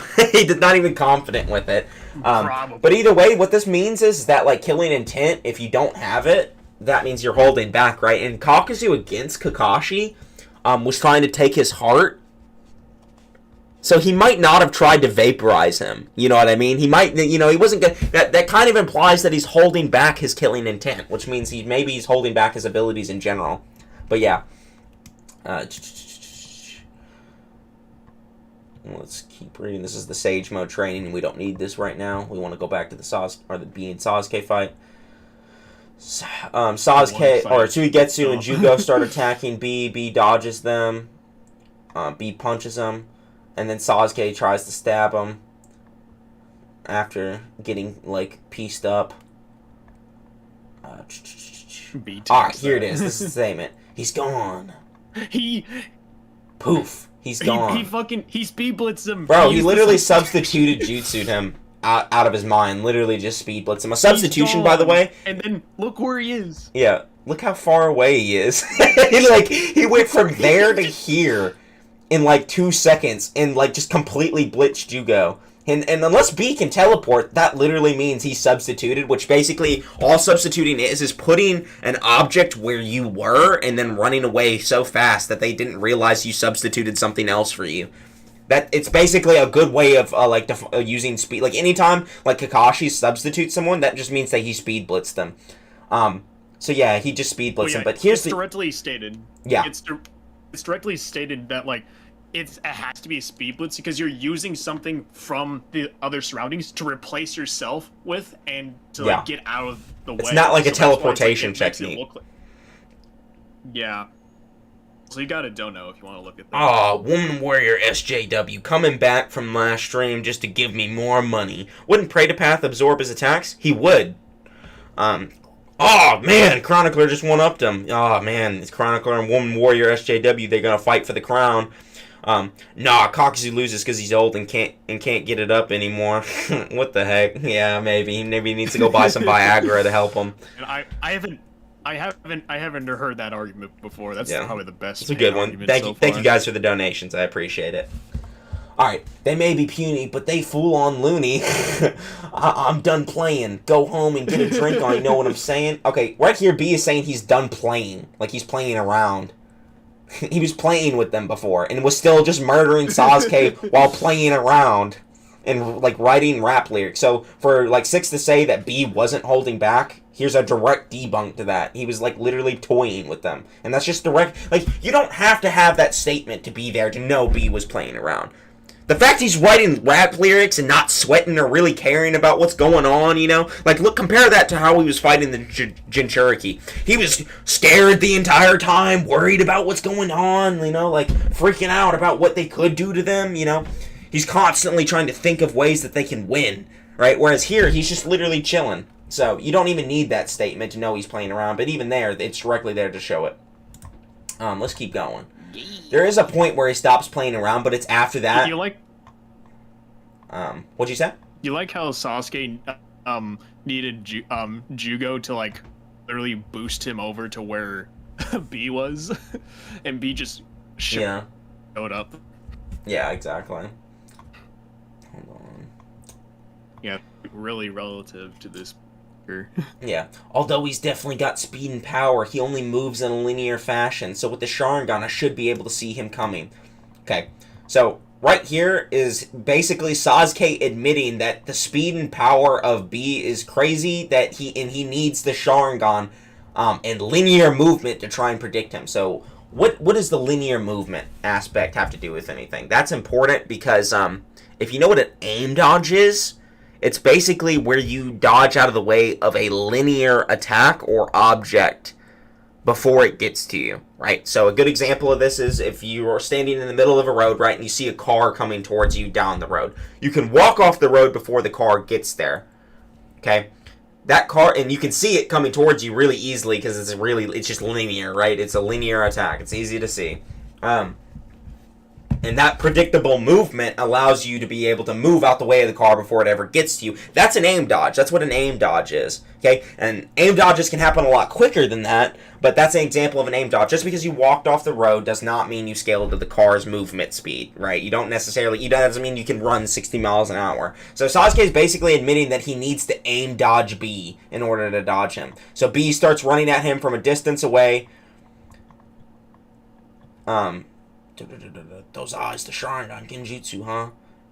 Then he got Genjutsu'd or something like that. But then he just gets up and lariats him anyway. Just murders him. Just completely murks Sasuke. Again, for like the second time, Sasuke just gets murked. Like, I don't understand how people can just sit here and read this fight and think Sasuke's like relative to B. In order to break a Genjutsu, you need a partner who can agitate your chakra and wake you up. My partner is the 8 tails inside of me. Genjutsu don't work against the Jinchuriki hosts who have control over their Biju. And then he goes Biju mode. Yeah. But yeah, like, the only instances where, like, Sasuke dodges him, he, like, dodges the initial lariat attack or whatever. But that's literally because of linear movement, this one right here. Literally because of, like, B moving in a linear fashion. Once again, he's able to see him coming. Literally, Sasuke describes that in the next scene. Literally describes that happening. He's like, I'm only able to see him coming because of his linear movement and predicting where he's gonna be, rather than, you know, actually physically moving on par with him. So, yeah, I don't think B's relative to Sasuke. I don't think that's a fair thing. Like, even if you want to say this one feat is like an instance where he's relative, like he flips like 3 times in the instance where B's moving this way, that's one instance out of like the 6 times he got blitzed. So I don't care. Like, there's so many instances where that doesn't happen. Anyway, let's get back to this video. This is enough of tangent.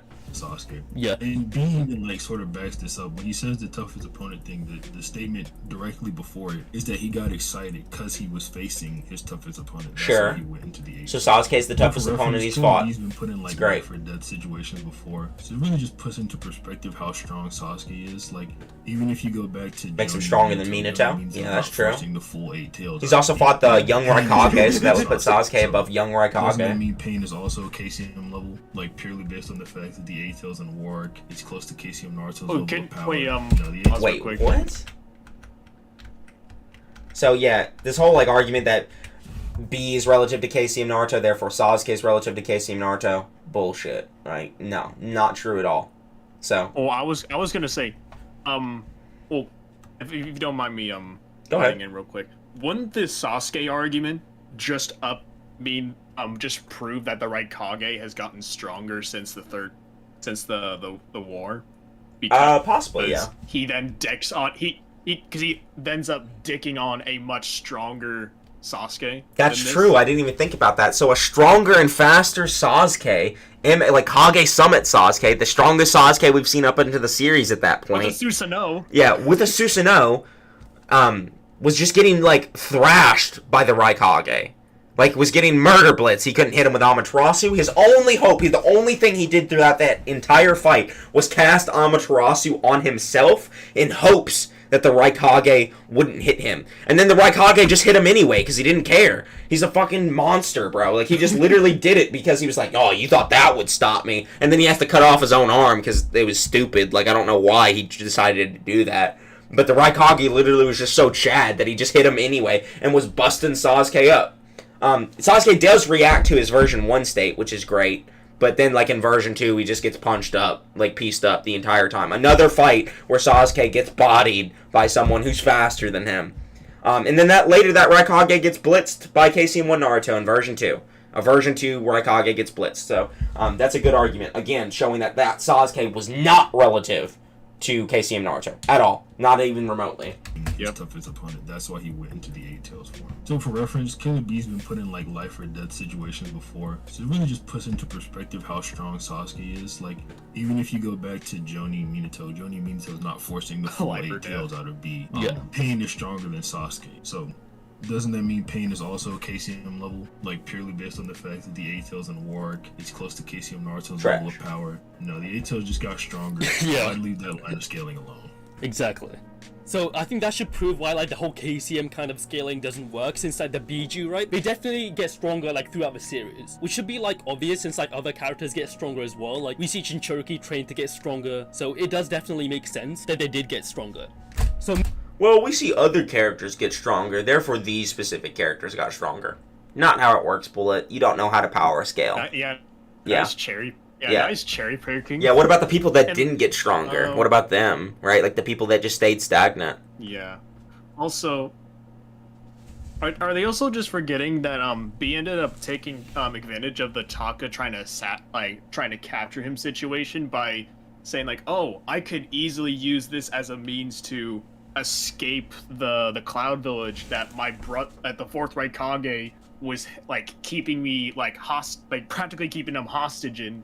It's like, you can't leave the Cloud Village. Yeah. And for the entire time, the fourth Raikage thought that the Akatsuki took him in, and so did Taka, until they realized, oh, that octopus arm was just not even like that wasn't at all the Eight Tails. Yeah, so, like the Amaterasu that hit the Eight Tails or whatever wasn't the real Eight Tails. He literally just used the tentacle that got cut off earlier in the fight and then substituted himself, speed blitzing them again, by the way. Like, he literally just... Another instance where B just speed blitzes everyone there. They literally thought it was still the Eight Tails, but it was just a tentacle he put in his place. Like, he just ran away. B used that fight basically to escape the Cloud Village because he'd been locked up there his entire life. That's what that fight was. Hold on 1 second. Let me go grab my charger. Entertain them for a moment. Also, Parrot is in chat. Welcome, webcam Parrot. They're literally unironically arguing this Sasuke is greater than Minato right now. I know, right? Like, they literally are, but they just have no idea what they're talking about, so... Which, like I said, Parrot, would only end up proving that the fourth Raikage gets stronger if they're saying... If they're taking this B statement where he says that Sasuke was his strongest opponent he's ever faced. Because if he's faced the Raikage in the past, and the Raikage then ends up piecing up a much stronger and faster Sasuke, then that would just mean that the fourth Raikage is just far stronger than he was in the war. So I just think that's funny how that ends up upscaling other characters and not the one that they're trying to specifically upplay, which is Pain. So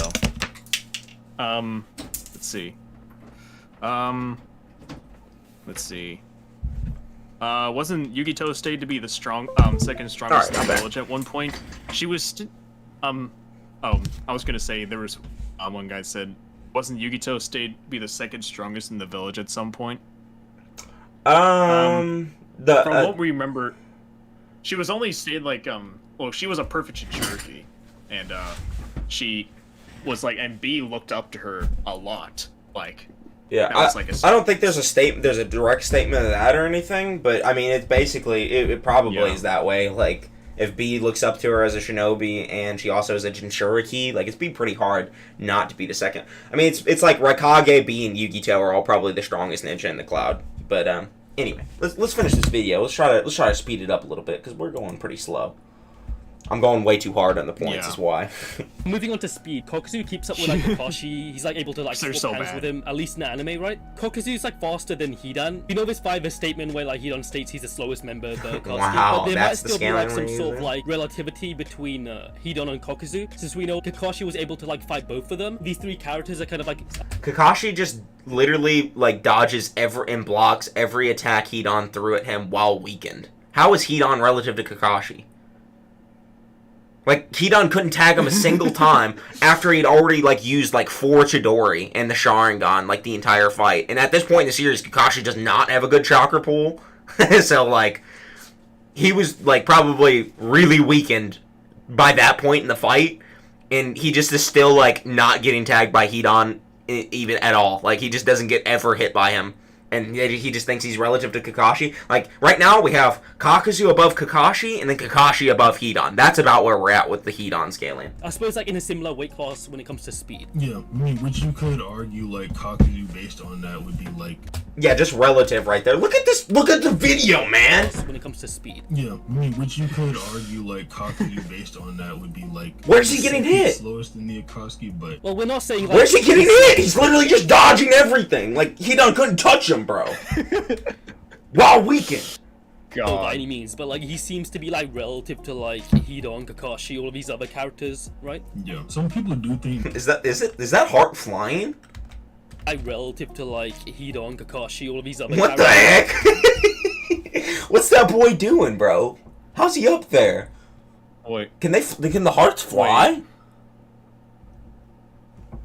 Wait a minute. Can the hearts fly? I don't remember the hearts flying. I've read that fight a lot. Man, those boys can fly? Man, the anime be going crazy, bro. What the heck? Right? The hearts can fly? I don't know if they want to use the anime anymore. The hearts can fly, bro. Charged another one. And began to lunge what the heck? Kakuzu then stood up and kicked him. Now the issue here is Kakashi didn't really cover that much of a distance. They've always been able to fly? Okay, maybe I'm just misremembering them. Begin running. It's also Dane Abriel with the $5 donation. Using Minato over Tobirama logic, this would put MS Sasuke over Tomurama. Imagine using this logic. Yeah, I know. Thank you for the $5 donation, man. It's appreciated.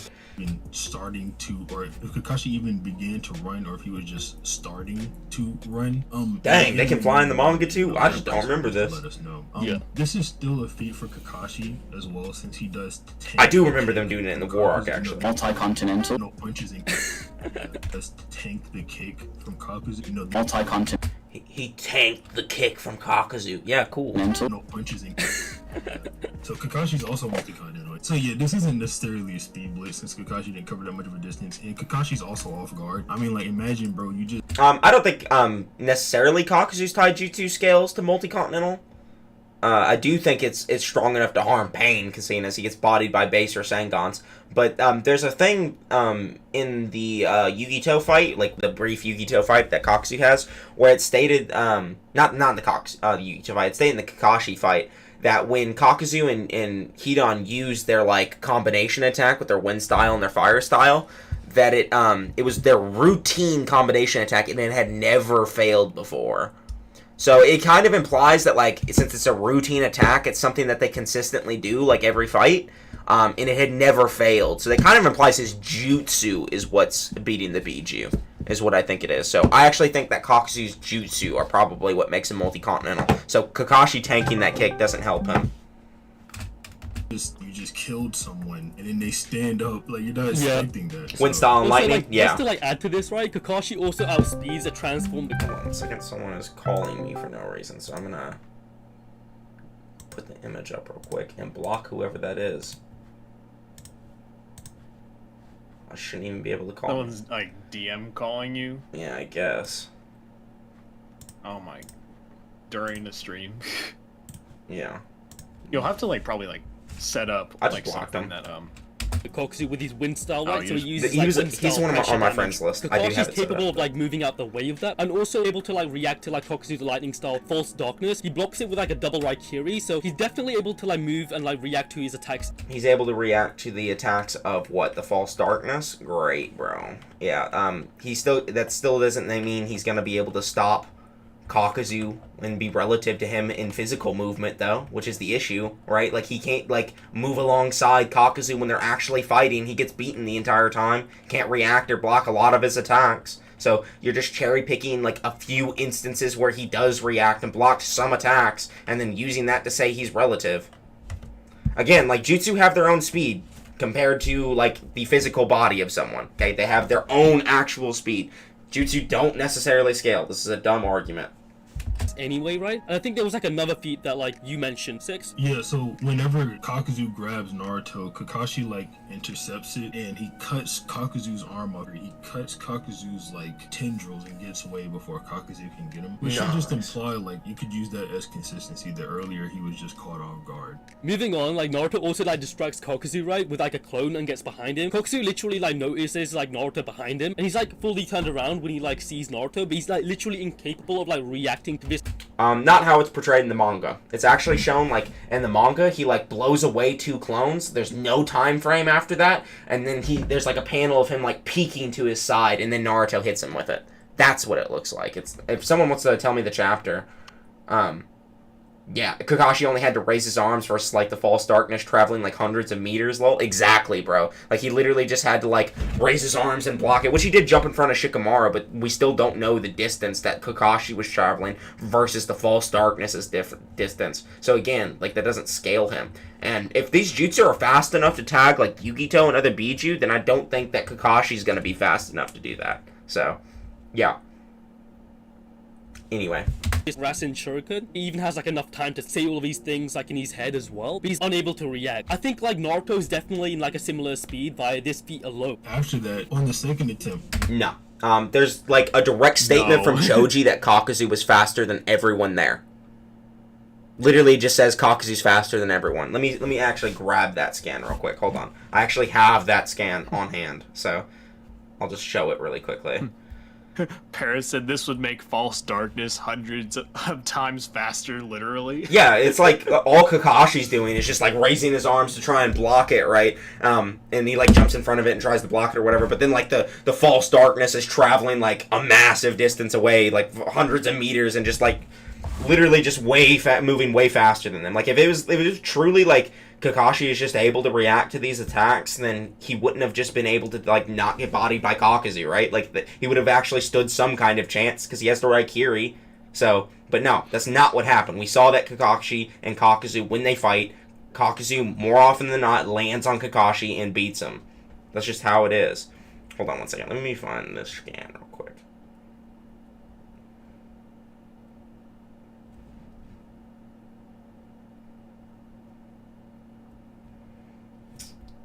Bam, I found it. So 1 second. I never knew that was the double right Kiri they used. Yeah. He used to block it. No, we recently, when we talked to somebody else, they thought that Kakashi just used his fucking bare hands to block that motherfucker. Like, yeah. I don't know how you just missed the part where he just literally says lightning blade and then lightning shows up in both of his hands. The reason we know he's using 2, like, I initially thought he was just, like, extending the Raikiri out to both hands, but he says, there's a statement that he says that he used, like, 4 Raikiri, it was 3 or 4 Raikiri, I can't remember exactly what it says, by that point, by the middle of the fight, and I looked through the chapter, and he only uses the Raikiri 1 time before the time he actually fights, or interacts with the false darkness. So, if he only used it 1 time, or once or twice, yeah, it was 4 times. He says that he used the Raikiri 4 times already, and so he's getting low on chakra, is what he says. And he only uses it twice before that. So that means, like, when he has both of his hands up, he's using 2 Raikiri to block the false darkness. Yo, Noodles. What's up? Dude, Parrot actually says just add him to the stream. Oh, yeah, Parrot wants to come in on the stream? Heck yeah, bro. That's yeah, what I like to see. Yeah.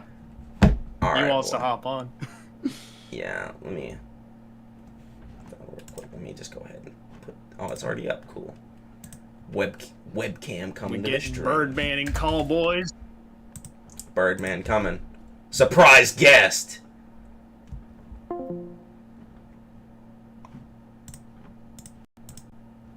Hello.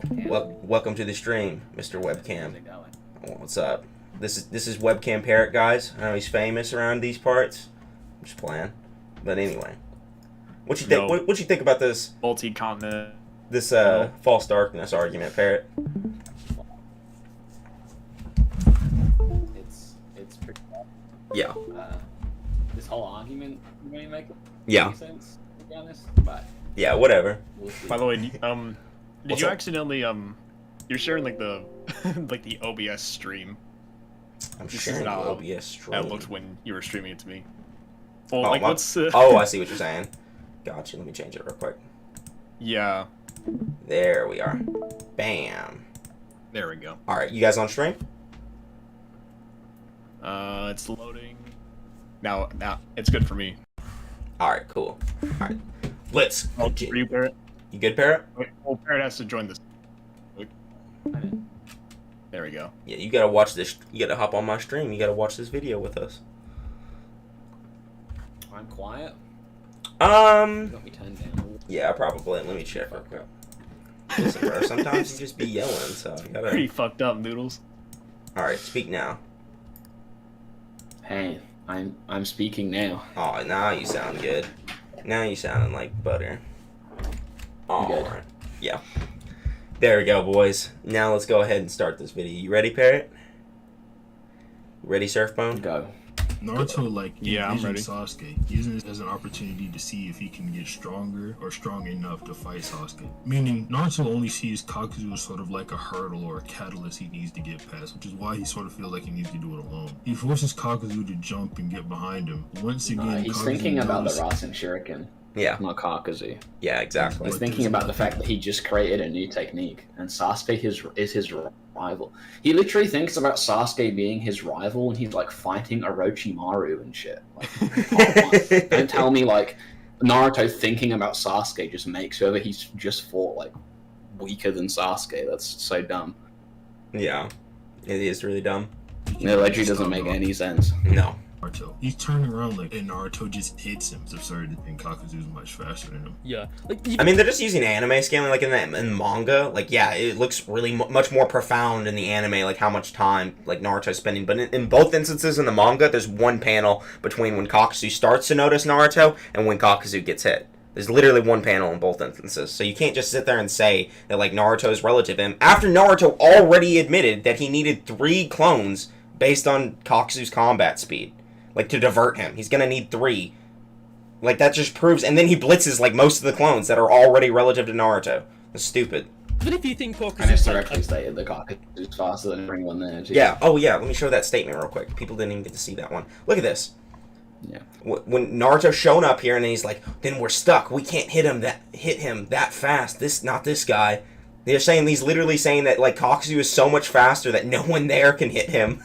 And the only way Naruto can hit him is through diverting his attention. Together. Yeah, together. Like, no one Even there. together, he doesn't think they can. Yeah, like, it's just so blatant that Kakuzu's faster than these people. a bit faster or whatever, you've got to admit Naruto's fast enough to like tag him and like do all these things like distract it. Speed-wise, the demon path is definitely He never does faster that, so- than his base Naruto and probably Sage Naruto as well. Since he demolishes him when his powers return and forces him to like a partial Kurama transformation, this form can repel and cut through the Shinra Tensei, something Sage Naruto was unable to do. And That's his movements terrible are much quicker scaling. than Naruto's it pushes pain into They were fighting for ages before that, and he wasn't faster than Naruto. Nope. He He didn't force him. He didn't force him into the cloak because he was faster than Naruto. That's just not what happened. Yeah. Wait, did they just say that? I did not catch Yeah. that. What the hell? Yeah, Naruto was like That in was base. awesome. They They just forced made- him into the cloak. Yeah, Naruto in base was swapping hands with Pain on multiple occasions. Yeah, easily. Naruto in base could not swap hands with Kakuzu. That never happened. No, not even close. He specifically says just based They on his couldn't combat trade speed. that. Yeah, he was gonna beat them if Like he imagine like a bunch of Naruto clones like coming at Pain at the same time, and then Pain blitzing every single one before they can do anything. that's what Kakuzu did. Yeah. Like, that would never happen. No. And escalates the fight to an entirely new level. Yeah. To where he literally begins to use Chibaku Tensei, like we said earlier, would destroy Kakuzu. Exactly. Pain is visually far more beat up as his clothes begin to rip. Pain is capable of They said keeping Chibaku away and Tensei tagging would it. work. He's in the same realm of speed as this Naruto for sure. He definitely like stays ahead of him as well. I wonder if like they saw the scene where like Naruto when in his cloak just had like that giant stone thing was just like whacking Pain in the head repeatedly into the ground like a nail. Like like I just wonder if they remember. Yeah, they're just that scene. making up stuff. Yeah. This didn't happen. Like, the Naruto transforms and bodies, and before that base, Naruto was, like, doing completely fine. Yeah. Yeah. So bad. Onto like durability. Durability wise, Kakuzu was forced to like harden his skin using like a diamond morph, one of his strongest jutsu, just to block like one of Shikamaru's. He blocks like a kunai from him, right? Using Minato like literally got hurt by a paper bomb. Like Kakuzu hardened his skin and tanked a paper bomb, and then we're not talking about the Minato. I was still stuck in the Minato stuff. Minato literally got damaged by a paper bomb. Pain uses the Yeah. Pain uses the almighty push on Choji. I'm Yeah. just gonna find that out. He Yeah. uses the almighty push on random Jonin. Like, what does that mean? Like, using your defensive technique is just prudent. Yeah. It It's doesn't mean that you're threatened. yeah. He's just blocking the attack. He doesn't know like regardless if he could tank it. Like why would he risk it? Like what's wrong with that? Like why would he want to like tank It's an almost explosion? like they're trying to be like. It's like It's if not he- like he's like gonna pull like a Kid Naruto against what's his good name? I'm trying to remember like Orochimaru's. I'm pulling a brain fart here. Orochimaru's like underling.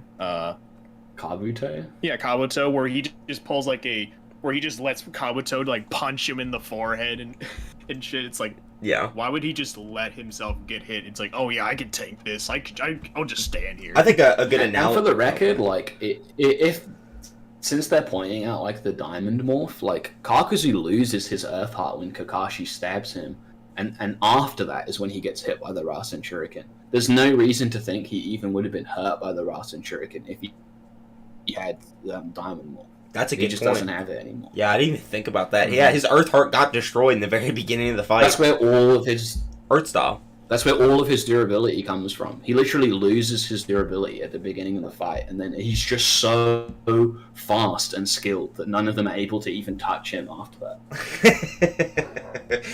A good analogy for this too. Imagine like you're a police officer, right? And you like have a bulletproof vest on, right? And someone pulls a gun on you, and you have like the option of like grabbing the gun or knocking it away or something like that. But you're wearing a bulletproof vest, so you might as well just tank it, right? Like what's that bullet gonna do? You know, you got a bulletproof vest on, so what's the point? Like, why would you even move to dodge it? Same argument applies here, right? Like, Kakuzu could have just been prudent about it. But anyway, that is a good point. in this ability. This kind of like implies that even Shikamaru can harm Kakuzu, and if that's the case, I'm pretty sure that like Pain can also harm Kakuzu. Only because remember what I said earlier when I was like Shikamaru's dad told Shikamaru Sage Yeah, Naruto. Choji could also hurt pain, right?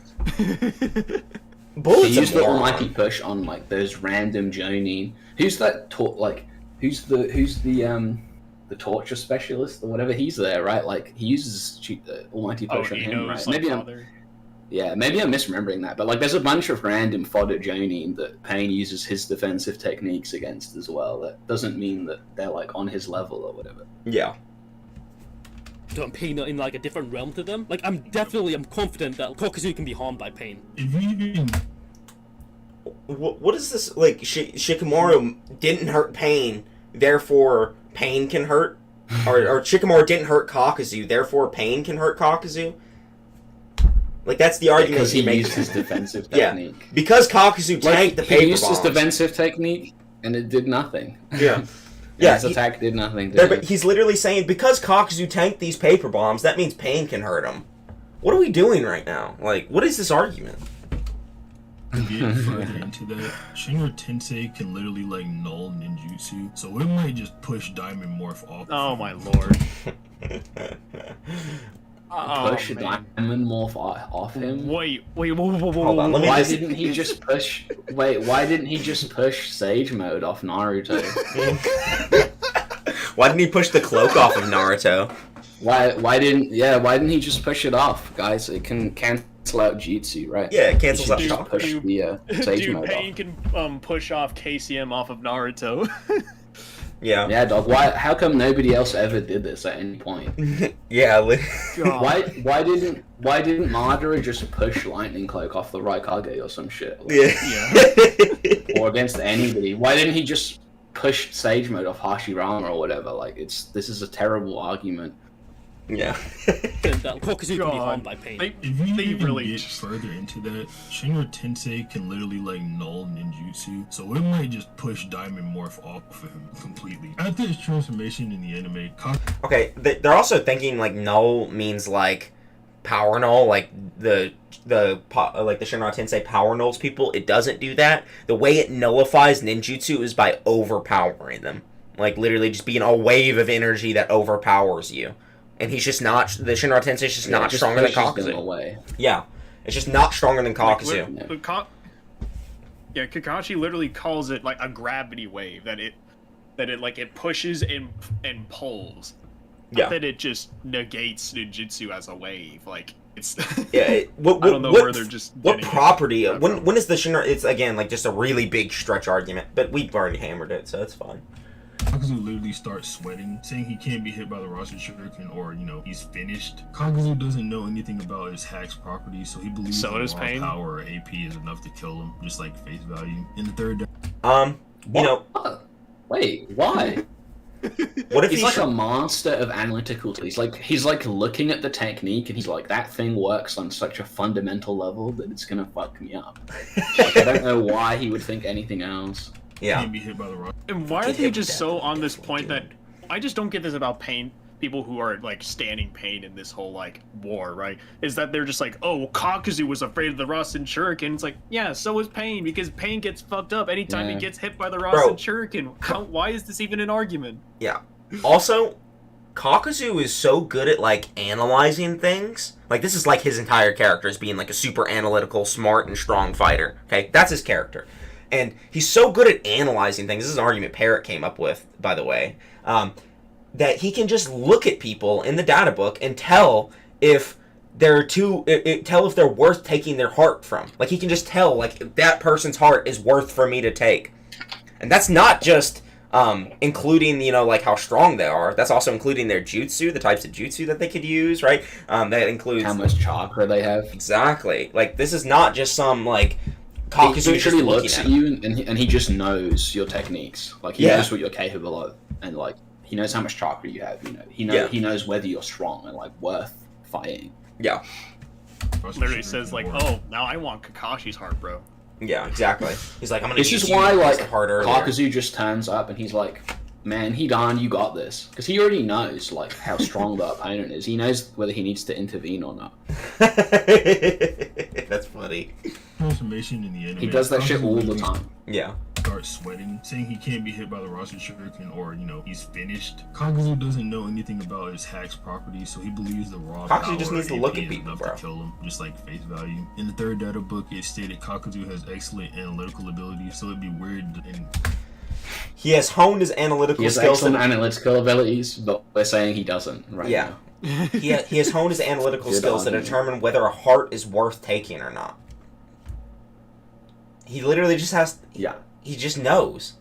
He just like he once he finds out that like Kakuzu's ability is backed up by extensive knowledge and experience and grounded on cooperative strategizing is useful, especially in two-man cell operations, which is standard for the Akatsuki. They're saying like Kakuzu's abilities backed up by extensive knowledge and experience. Like just from his knowledge and experience, he's able to like look at people and determine whether their heart is worth taking. It's so gross. He will analyze an opponent's power and work out a strategy on the spot. Literally did that. On the spot. On the spot, right then. Immediately right then. Just figured out He how to knows beat how it. strong the opponent is on the spot. Yeah. And we saw that several times. So he literally did that in character multiple times. So. Yeah. frankly unlikely for him to just be lying or wrong in the situation. He's also thinking it in his head, so him lying would just be ridiculous. He then gets shredded by the second Rasenshuriken, like, completely. He's literally just unable to move. Yeah. And we know the Non-diamond morph Kakuzu Kakuzu against an ability All that the Pains literally died bodies when pain. they got hit by Yeah, any Not- Rasengan, I'm just saying. Just the regular Rasengan, not even a Rasenshuriken. There was one instance where they interacted with the Rasenshuriken, and that murdered them too. Pain died. Pain died to base Rasengan. Yeah, Pain died. Kakuzu didn't die. He was alive. He not only was Kakuzu alive, but he was alive despite not having his main defensive jutsu. And Pain died from base Rasengans. Man. Pain was killed by a regular, multiple times. Yeah, exactly. It's not Konohamaru, comparable, bro. It's not comparable at all. Kakuzu has way better durability. Don't think this ability is molecular or like atomic. Even like normal attacks can actually harm you on a cellular level. We also know that like Okay. No, So that's not true. That's not Like, true. Normal attacks aren't so thin that they would slip between the gaps in cells. It's not about damaging cells. The attacks are so thin. they literally pierce they would the cells slip between directly. cells. That's what we see in the graphic. Yeah, exactly. You can see that they're like little needles going into It's the because cells. it's because how thin they are. Yeah, exactly. If I hit somebody with a hammer, it damages cells, right? Like Yeah. the hammer isn't so thin that it would like go between two cells. Yeah. So literally doesn't even work that way. body began to They hurt. just don't understand like the way that this type of durability negation works. See these like watch these needles, like how they Attacks function. can actually harm you on a cellular level. When You also Rasenshuriken know that, blows like, up, Sasuke's like body began to hurt, like all of the cells in his All body. these when he needles used are just Susanoo, piercing from what his I skin remember. all Having said throughout it- his body. You can see he starts to like internally bleed and shit from the Rasenshuriken just attacking his cells. And like this is like really bad too, because it's directly stated that this attack doesn't function like physical trauma. It doesn't function in regards to physical trauma. It functions more like a poison, directly stated. So if it's functioning like a poison, like do you think poison interacts with their ability like that? Like if you get if you get food poisoning, like that that just scales to your durability. You know, it's obvious that it's going beyond that. It's attacking your internal cells. Cellular durability is like a common Someone thing for, like, is saying characters, that since we is know getting chocolate- mad in the chat, saying that Pain was fatigued. Let's not forget that first, Konohamaru killed Pain that was not fatigued, right, at all. He killed one of the Pains. That Pain was not fatigued. Secondly, the one that Naruto kills with a regular Rasengan, and there are loads of other ones that get killed by Rasenshuriken before, right? Two of them get killed with one Rasenshuriken before this, and they weren't fatigued. But the one you're talking about at the end, Tendo, just going to mention here that Nagato still had the chakra after that fight to use his most intensive jutsu. So I don't think he was that low on chakra, actually. Yeah. He had plenty of chakra. Well, he had enough chakra to Chibaku Tensei again. Like, he was fine. Well, I just think it's funny that people are trying to play, well, he's fatigued. It's like, okay, then how durable is full power Pain then? Like, how much of a decrease was it to his abilities that it's such such a powerful argument that you need to mention that he was also fatigued as well. So you need to keep that in mind. It's like, okay, then how much more powerful is Pain than when he's not fatigued? Like, He wasn't fatigued anyway. Like, he uses Rene Rebirth after that. yeah. Which is it literally uses so much chakra that it kills him, but like he still had plenty of chakra. Yeah. It was not low on chakra, and corpses don't get fatigued. They're just powered by chakra. Yeah. So no. Tendo Tendo Pain was not fatigued. That's just headcanon. I think there's a clear representation of this during the middle of the fight, like right when Naruto is actually swapping hands with him in base. Like there's like a scene where he like blocks like 6 attacks from Pain, and right after that, like people say he's like fatigued because he lost his ability to use the Shinra Tensei, but the Shinra Tensei already has a cooldown. Okay, so using a big one would have a larger cooldown. It's not necessarily to do with him just running out of chakra. It's just due to the Shinra Tensei having a cooldown. But right after that, he's like, all right, I got my power back. And then he just starts fighting Naruto normally again. And base Naruto, like literally right after he swaps hands with him in base. So I don't think you can say he's fatigued then for certain, right? It's just a really bad If he argument. was that as low on chakra as people are saying, he wouldn't even be able to use the Rene Rebirth at all. Yeah. Like, he wouldn't be able to use it, let alone like dying whilst using it. Yeah, Like, exactly. he had plenty of chakra left.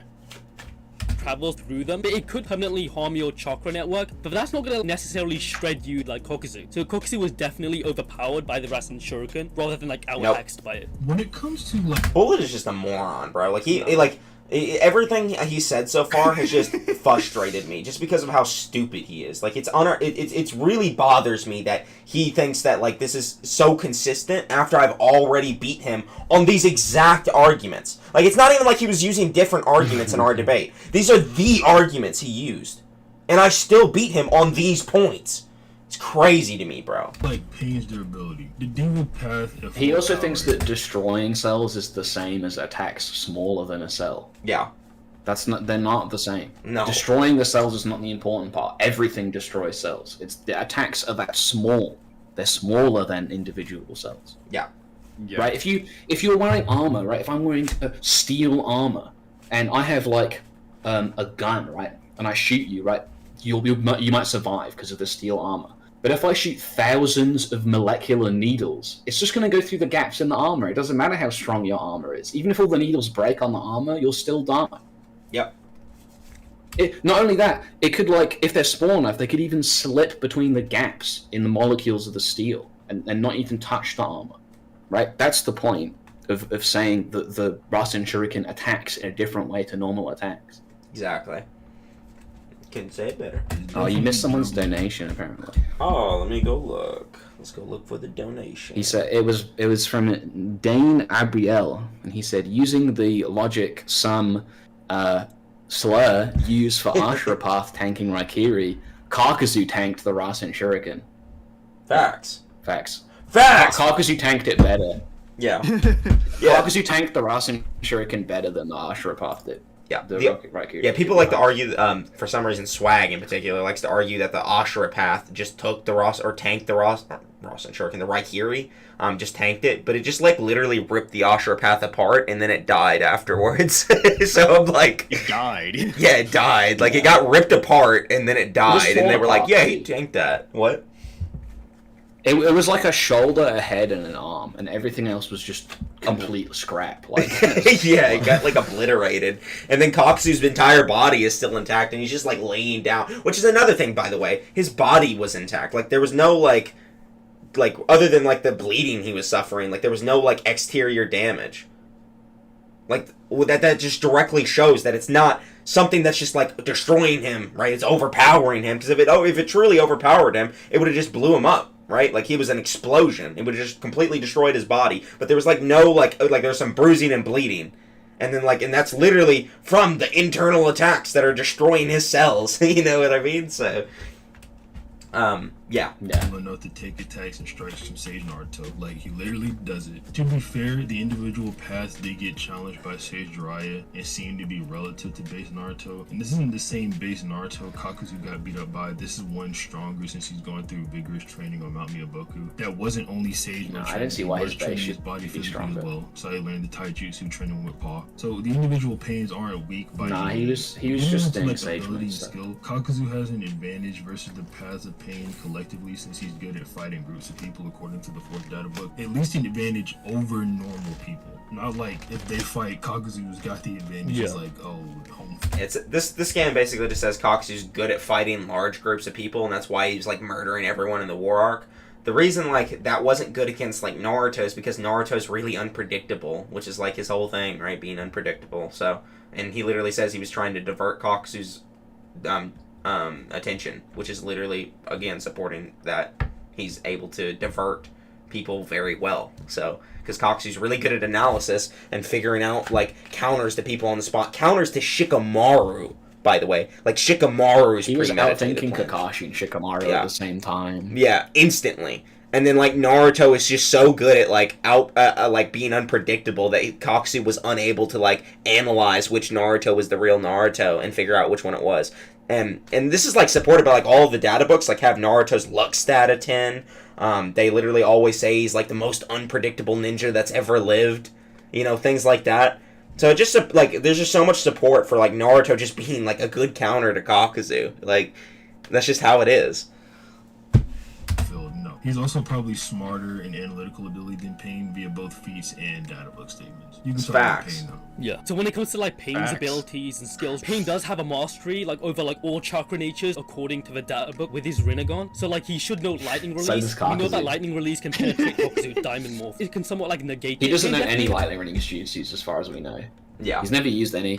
And also, the only lightning release jutsu that ever hurt Kakuzu is the second strongest lightning release jutsu in the series. And the first strongest lightning release jutsu is Kakuzu's. So, Yeah, he literally, the only thing that's ever overpowered the Raikiri was literally Kakuzu's jutsu. But anyway. yeah. Lightning Like, release. you don't get to say that just any lightning technique would be enough. Like, it would have to be strong enough to still hurt him. Yeah. And the Raikiri is, like, especially strong. Yeah. So, It's also not very really a low-end standard. finite. It's also very minute. It's very fine. Like the blade is very like sharp, so it would probably help penetrate armor better than a lot of lightning style jutsus. So it's not just like some normal that's why it's lightning strong, bolt going at you. Yeah, exactly. Watch my Raikiri video. I literally explain this. Nagato never uses regular jutsu in character anyway, and he's never used a single lightning jutsu ever. Yeah. He's not very skilled. Like, the only reason that Nagato is good at fighting is because of the Rinnegan abilities. So if he was resorting to regular jutsu, I think he would fight even worse than normal. But he doesn't do that in character anyway. Yep. We know that lightning release can 100% penetrate agree. Kakuzu Diamond Morph. It can somewhat like negate it. Pain definitely has ways around even his defensive No. jutsu. There's also a lot of other Rinnegan abilities that he can use to beat up Kakuzu. He can probably rip his soul out with a Nakura Path or negate all of his ninjutsu by like absorbing it. What if he just like That He would requires die him. if he yeah, tried that.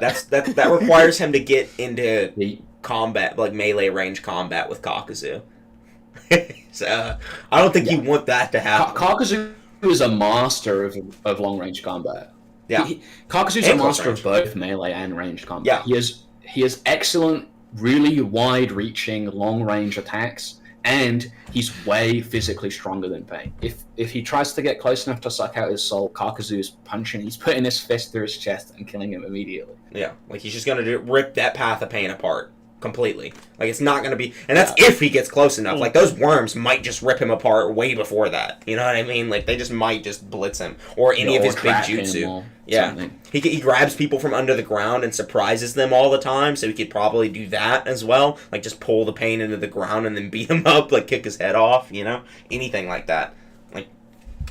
absorbs diamond. Hold on. This is detracting, but death of the author is not an opinion, okay?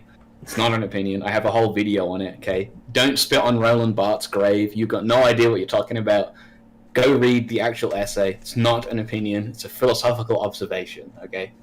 Also, I just want to mention before we continue with this video, every time we've ever seen there's been several times when, especially with Nagato, Edo Nagato versus KCM1 Naruto, where he tries to take his soul out, but because they're mostly relative, Naruto was able to resist his soul getting ripped out, or with Orochimaru versus Hiruzen, where he was using the Reaper Death Seal and taking his soul out of his body, but because Orochimaru was strong enough at the time, he was able to pull out most of his soul, and then Hiruzen's like, you know what, just fuck it, I'll just take his arms with me.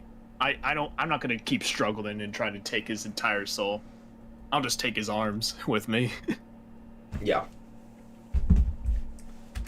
Yeah, he just absorbs it. I think we made it pretty clear. Naruto surpassed Kakashi in his own words, beating Kakuzu. Kakashi tells Kakuzu that he will be surpassed by the rest of the new generation as well, meaning Naruto beating Kakuzu was actually him, surpassing him. Yeah. So, the whole Yeah, but he surpasses him with these very specific abilities that Pain doesn't have access to. Nice. And also it was it wasn't Nice, bro. Kakuzu without his diamond morph, so stupid. narrative was Naruto's sort of around or greater than. And also that he could be talking about in the future as well. Naruto will eventually surpass him, or someone will eventually surpass him, right? It doesn't have to be right in that instance. But yeah. The Kakashi, Kakuzu level, a little weaker than Sasuke. And then Naruto obviously learns Sage Mode, catapults him into an entirely new realm of power, according to Shikamaru. Or Shikamaru's dad, who's literally smarter than Shikamaru. Pain should be superior to Naruto, verbatim, forcing Naruto to use Kurama Chakra. I mean, it's just a shonen Exactly. villain thing as well. Another Little editor note, by the way. We already talked about the editor notes earlier and why they're not even in the official manga or the monthly release. So, yeah, still stupid. But either way, also, Go love ahead. how right after this scene as well, Naruto then uses the fact that he's absorbing sage energy to then basically destroy the absorption path. Yeah. Like,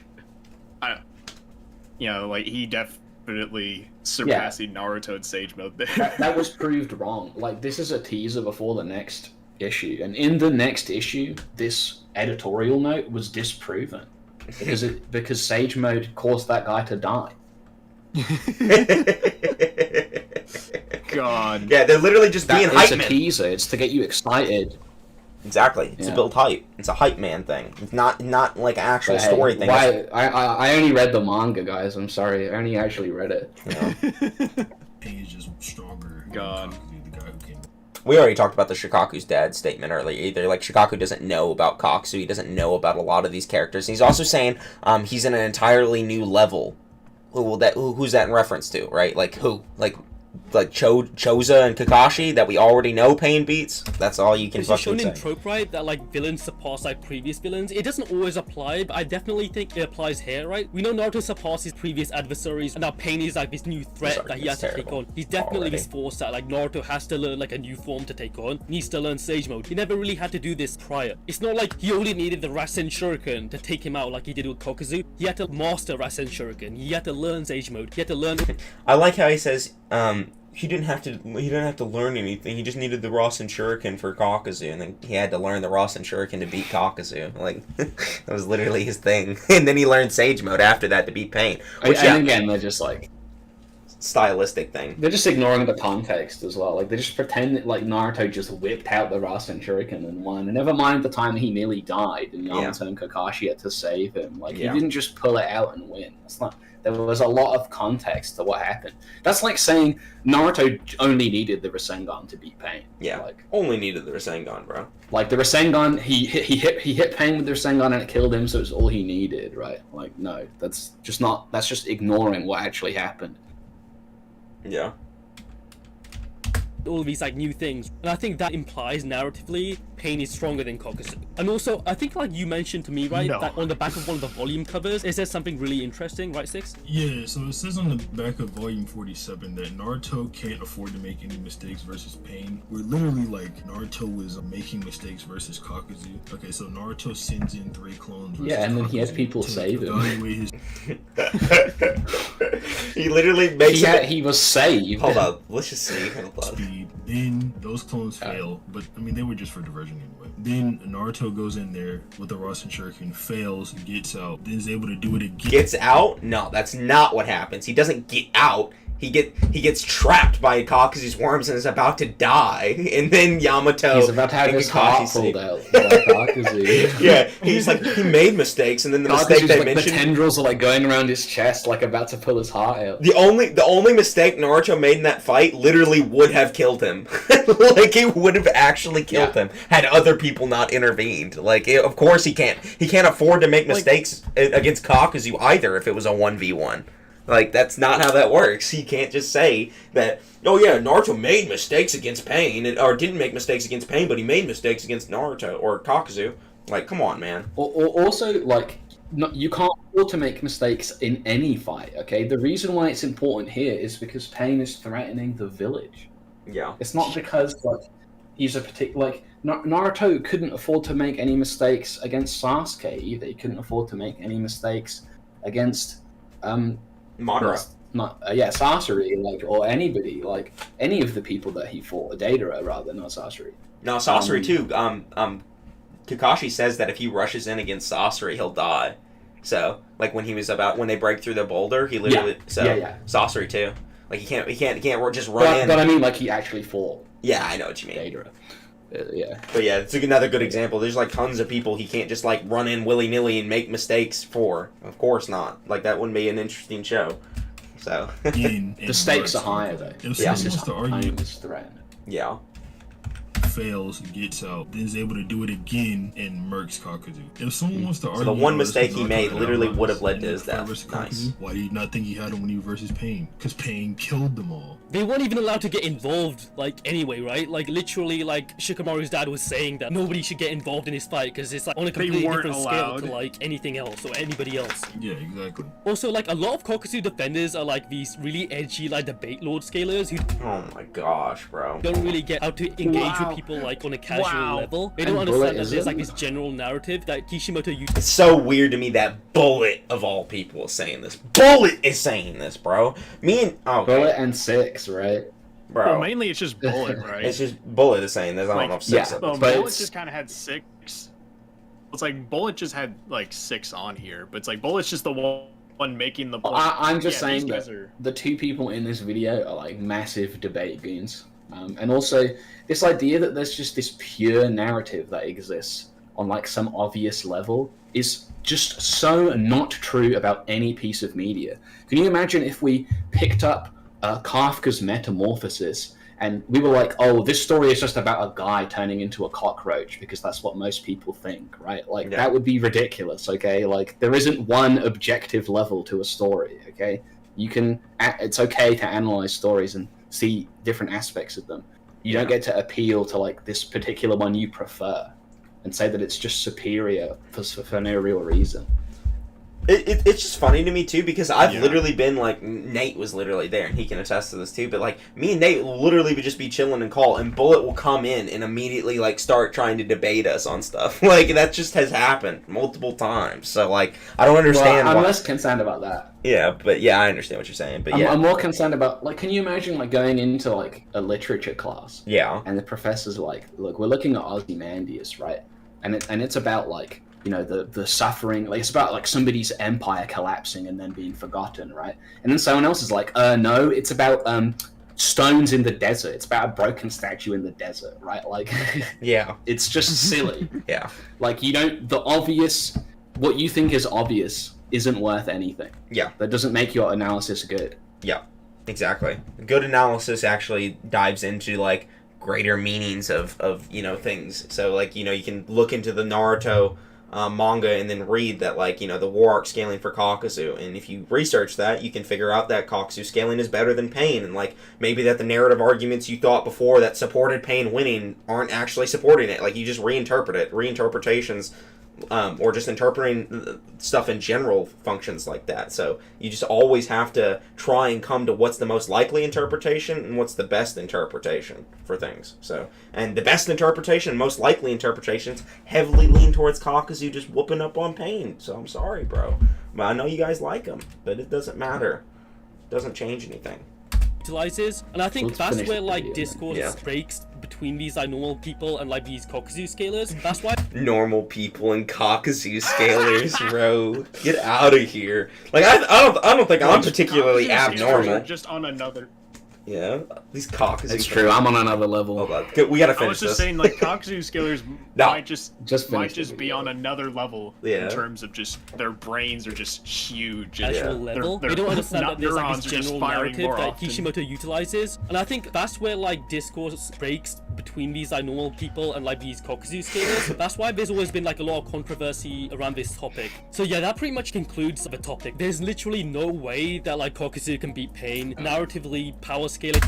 I'm just gonna go to the ending of me and Bullet's debate real quick, for no particular reason. Well, hold on, because people, I don't know, like if people want to like think that Pain wins, like that's fine. Like I've never had a Yeah. problem with people thinking that. The reason that I made this argument in the first place, and this does from me, I'm the one that started making this argument. Yes. It's because it's fun and it's funny. It's funny that you can show this. This underlooked character, Kakuzu, actually has really good scaling. Surprising. That's why it's interesting. That's why I like talking about it.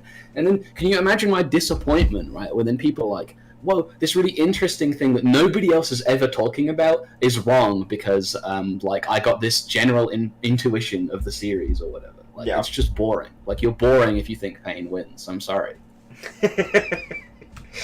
Like You're not much of a fan of Naruto if you think Pain wins. Like, that's my ironic opinion, because you're not interested in making Naruto more fun or exciting or finding new things in Naruto. You just want to believe whatever everybody else believes about Naruto. Yep. And no 100% one's agree. saying that Pain isn't strong or that he isn't a great villain. He definitely is, but it's like, it just so happens to be that there's just a lot of shit that would help imply that Kakuzu would just beat Pain in a fight. Like, Yeah. I don't I like know I like what Pain. else I is like there him to, better like- as a villain than Kakuzu. He's like one of my favorite villains. I think his hype is pretty cool. Like I just like I like Madara, I like Pain. Those are like some of my favorite characters in the entire show. I got shivers when the fight happened, but that just doesn't mean anything, bro. It doesn't help you. Just like literally people that like Pain are just hype men. Like it's all about hype. Like Pain was way more hype than Kakuzu. Cool, bro. Like that doesn't mean he wins. Like I don't care. We all know this. We're not blind to this. Yeah. You know? Exactly. I'm aware that Pain gets more screen time. He's more well developed. He has more excuses to be strong. Like he should be stronger because he's more of a forefront character. But that's not how the scaling works out, and it's funny that it doesn't work out that way. Yeah, exactly. All right, now let's just listen to this little clip real quick, just because Bullet thinks that there's no way Kakuzu wins, apparently. But hold on. Let's go right there. Maybe if it would load, because my internet is buns. True source, so and that contradicts from the door now. So yeah, I'd be giving it to. Noodles. Overall judgment. I agree. Yeah, overall judgment. I think Noodles was able to scale his character without any much contention, and Bullet really didn't scale his character. Like, well, he tried to scale his character multiple ways. None of his scaling really. And even if it would have landed, his scaling would have been way below what the Noodles had put out anyway. So I think Noodles takes this one pretty handily. There you go. That's my judgment. That, by the way, Bullet. Sorry, what? Any issues with that judgment? No, I'm actually completely fine with it. I think you won as well. Oh, okay. Okay, Bullet. Think I won, huh? Yep. Think I won. have it. There you have it. There's no way Pain wins, bro. No way. The arguments haven't changed either. They're the same arguments that. That people was my have biggest always been disappointment. making. That was my biggest disappointment. Was when I heard when people were telling us that Bullet made this video, right? My first question was, is it the same shit that we've been like dealing with for like the past year? Yeah. And No, most not of them year. have been Years. saying yes, it's the same. Well, it's like it's the same Pain arguments, the same shit they've been repeating ever since this Bullet debate. Like it's literally the same shit he brought up.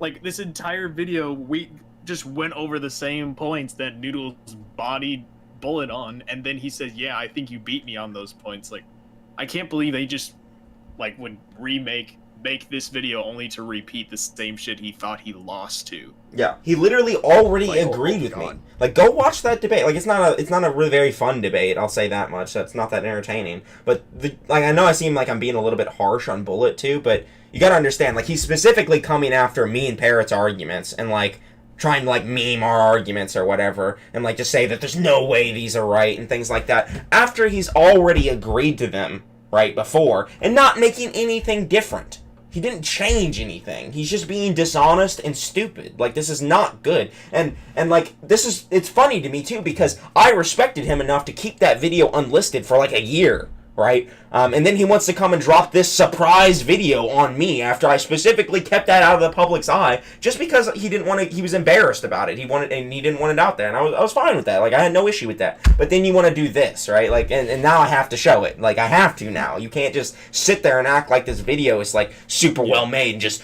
debunk Noodles, like, slap that on in my forehead. No, that's not what happened, and that's not how it happens. Make some good content and actually think about new, interesting arguments, and rather than the mundane drivel that we already listen to every day throughout the Naruto community. Like, it's not good. You're not changing anything. You're not developing anything interesting. Anyway, that's my spiel. Not to mention,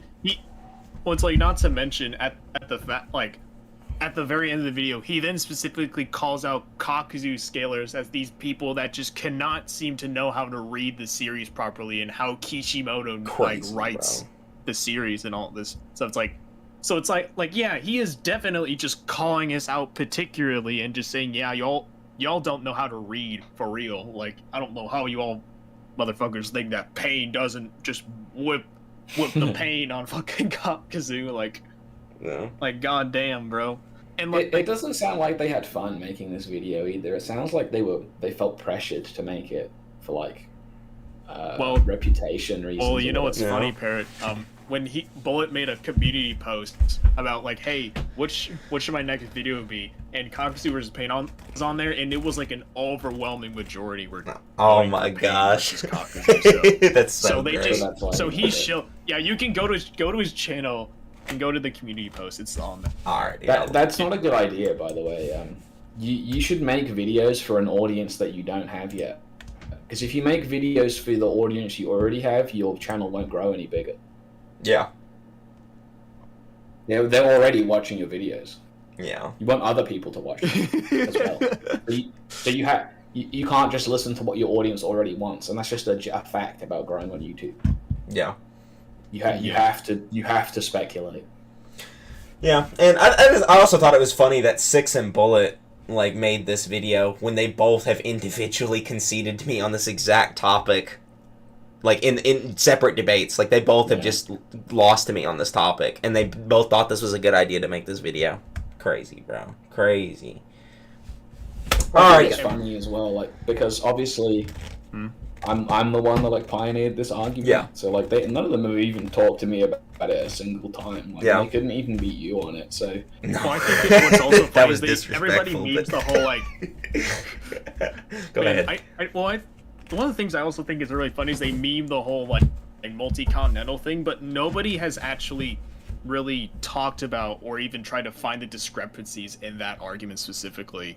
And then when you specifically were in call with Swag about the calc as well, he didn't really actually that wasn't about a different calc, but still like no one has really attacked the calc specifically for the multi-continental shit, so I don't know why they keep memeing about it. Nobody tries, and it's funny because the argument, that particular scaling, like the calcs have gotten better over time. Like when we redid the mountains and stuff, like got another multi-continental result. Yeah, for just the regular BG. But nobody ever asks about it. Yeah. I see some. I know you want to stop the stream, Noodles, and I'm sorry for keeping this going. We're gonna do a little I question just saw somebody section. in the chat talking about Edo Kakuzu. Obviously, like he's severely weakened. Like the guys that cut him apart with their swords, literally lose to him when he's not an Edo. Yeah. Further proving that the Edo's not, weaken you, by the way. He's just much weaker, yeah. Like, he was so strong that those guys couldn't do anything to him, even with, like, tons of help. And then, like, later they can hurt him. It's because he's an Edo. He's weaker. And the Tintin affecting Kakuzu or whatever, she had a Sage of Six Pads weapon. And the Sage of Six Pads weapons in the data book are directly stated to have power that are beyond the Hokage, or not the Hokage, the Gokage. So all of the 5 Kage, like, those weapons are just stronger than them, right? And that, like, weapon is nasty, bro. Like, it just one-shot, like, an Edo Kakuzu. Like, so who cares? It doesn't mean it. It didn't even one-shot him, by the way, because in the next panels that we see, Butterfly Choji has his, like, foot on top of Kakuzu or whatever. Like, the one that fought the Geto Mazu with the 7 Biju inside of it, like, that Choji was, like, on top of Kakuzu while he's still alive. Like, it wasn't even Tintin who beat him. Like, it was, like, a combination of multiple people while he's weakened and doesn't have any of his hearts. The argument he's making is speed, to be fair, not power. He's saying Kakuzu just blitzed 10-10, but he was weakened. That's why. Yeah, he was weakened, so. Bam. Alright, so, now that the video's over, if you guys want to ask me any questions, this is your time to do it. Here in a few minutes, we'll go ahead and close down the stream, but if you guys want to drop anything, give me any good little comments or insight, go ahead. Let alone, literally, you keep doing it. Man, so people are debating in the comments. I love Onoki. Onoki's insane. They've been debating for, like, a while. Yeah, this Heavenly Hand Draco guy has been desperately trying to argue the game counts. Yeah. Canon is, I already explained it early in the stream, but canosity is like subjectively decided between whoever's talking. Like it's just whatever you want to be considered canon. Yeah, there's no objective canon. It's just you just decide what it is before you talk about it. That's what Christian churches did. The game. Yeah, I don't count the game either. Yeah, that's what canon. That's what canon actually. Even if you want to say like the game was canon, like it was years before the Kakashi fight. Years. We have no idea if that's the same Kakuzu. Yeah, you could just say Kakuzu got stronger, and if I'm correct, we don't even see the fight, right? It's like an in-game fight, or like you actually do the fight. Yeah. The cutscene just shows Pain winning at the end, and it's not even him winning. It's just Kakuzu agreeing to join his team. Like, yeah, it's not like Pain killed him or something. Like, we just don't really know what happened. But if you want to include the game and say Pain wins because of the game, like we don't really care about that. Like, I just care about what happened in the manga. Like. I don't care about what happened in the game. I didn't play that game, so I don't care. Like, I'm not counting it as part of the story. So yeah. And what's funny is like even if you want to, like, these guys are like repping the anime and stuff too. Like the anime includes some scenes from the creation of the Akatsuki storyline. Like they include like the sorcery stuff, like Sorcerer and Conan. They include that in an anime filler. Not that it's canon or anything. It's just they were using it as anime filler. But, like, they didn't include the scene with Kakuzu and Pain. Like, that wasn't even in a filler. Like, it just didn't even happen in the anime. So, yeah. More stuff, you know. Pain is stated stronger in the manga. No, he's only stated stronger in the English version of the weekly release, which wasn't even in the monthly English version and wasn't in the Japanese version at all, as far as I know. It wasn't written by Kishimoto. I don't count it. It's a teaser, right? It's to hype you up for the next... for the upcoming storyline. I don't see it as an actual power scaling statement. It doesn't happen within the verse. It's like an advertisement. And just as we showed, like it's not in like the volume release of the manga. That shit was taken out. So Tenten didn't destroy all his hearts. We see that he's still alive after that.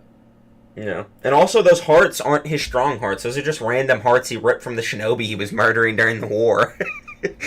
He was just like grabbing those weren't like his strong hearts that he had. Like those were just random hearts. Oh, I see. You're talking about like the hearts operating on their own. Yeah. He did destroy those, but not the one he had like in his body.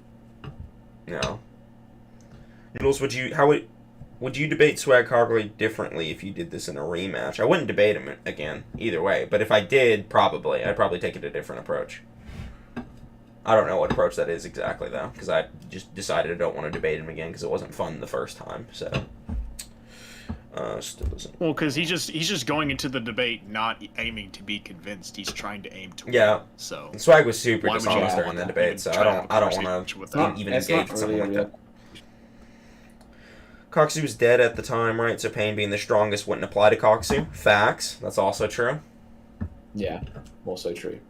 Yeah. And it's also, by the way, that statement is wrong, because Pain is not stronger than Obito. Yeah. Minato directly says that, like, Obito is more of a threat, so... Yeah. So, yeah. There's a lot of problems with that. Yeah. With that weekly stinger. Also, if Kakuzu's KCM Naruto level in speed, why didn't he blitz Naruto immediately? He did do that. Literally did do that. I don't know why people aren't... Yeah, that happened. Yeah, it's just what happened. It is what happened. Like, I don't know if he read it, but he did do that. Case Naruto's leagues faster than base Naruto, right? It wasn't base Naruto. I don't know if you see this panel. That doesn't look like base Naruto to me. That looks like Kyuubi-amped Naruto, if you ask me. I found the official colored manga released by Shueisha, whatever their name is, the people that released Naruto, and his eyes are red in that, so for all the anime watchers out there. He's Kyuubi-amped, but like either way, he wasn't as fast as Kakuzu anyway. Nope, that's directly multiple things that say he wasn't. He got blitzed several. He got blitzed what in total 5 times by Kakuzu. Yep, like 5 times. And then he was able to distract him and like get the hit off from behind. That's what happened. Yeah. Find the main thrust of I don't think the speed argument is that important though. Noodles does a different argument to me. I usually don't argue for speed. I just say that he lost his Earth Heart. His durability and strength is just so insane. Pain would never be able to do anything to him. Yeah. But Noodles likes to argue the speed point. But I don't think you need it. It doesn't really matter that much. Yeah, I think Either one Kakuzu's will resilience win, is definitely the best attribute of him, and that's why I was saying, like, people are telling me, like, Swag didn't even make any points. Swag making points is the hard part. Like, going on the offensive for Pain in that debate is super difficult because of Kakuzu's resilience. That's, like, one of his best attributes. It's just how he can just get away from, like, like, he tanks all of Pain's jutsu. None of his, like, AP-based jutsu affect him at all. None of them. The only, in Chibaku Tensei, which conceal him, like, one of the few jutsus that would work, you know, he's not going to be able to hold it up. The Soul Steel, he has to get into melee range, right? There's tons of reasons. Go ahead, Parrot. Yeah. People are asking about Kisame vs. Kakuzu, including Dane Abriel. Way better topic. Way better topic. Good topic. Yeah. I think it's much easier to argue for Kisame. I have argued for Kakuzu before, but Kisame basically just absorbs his defenses when he hits him, right? Like, he hits him, Samehada, like, absorbs Diamond Morph, and then Kakuzu just dies. Like, that's how it goes, as far as I see it. There are other arguments, but yeah. I've come up with some interesting... Kisame winning. This is the reason I went so hard into Kakuzu's speed, too, because I was actually thinking about the Kasame and Kakuzu matchup, and, like, I actually like the Kakuzu speed scaling better than the Kasame speed scaling, because there's some things that imply he's not on, like the times he reacts to B and stuff, you know, like he had absorbed B's chakra at that point, maybe, you know, I'm not going to go into it, really, because I might actually make a video on that topic, just because it's good, but, maybe. But basically, he's a little bit slower than B. Yeah, so, He's a little bit slower than B, and Kakuzu is probably closer to B. Yeah, that's what I would argue, at least. And then you can argue that, like, Kasame wouldn't be able to tank his attacks. But then, you know, it's an interesting topic, because then you can talk about, like, skill, you can talk about other abilities they have, like maybe Kasame could, like, flood the battlefield to make it harder for Kakuzu to dodge, like, stuff like that, right? It's a good topic. This guy's saying Kakuzu only takes hearts that are worth taking. He's an Edo, and he has no hearts. He's taking any hearts he can get. Yeah. He's being controlled, and doesn't have it. Like, the reason he cares about strong hearts when he's alive is because he has to use them later. Like, he's a living person who has to maintain that. Yeah. As an Edo, he doesn't care about that, and he's also being controlled. Like, he's just going to take any hearts he wants. Yeah. They would be weakened because of Edo anyway. Yeah. So, all right. Well, I think that's a good enough time to go ahead and the people that had those hearts had to be weak enough for Edo Kakuzu to beat them. Yeah. So they're not as strong as regular Kakuzu. Yep. By default. You got a dono here, right? Oh, I got a dono? Let me look. Universe 6 hit. Y'all still here? Wild. Yeah, it's been a 2 hour and 30 minute stream. 2.5 hours. I mean, that's kind of how long my streams usually go for anyway. 2 hours, 2.5 hours.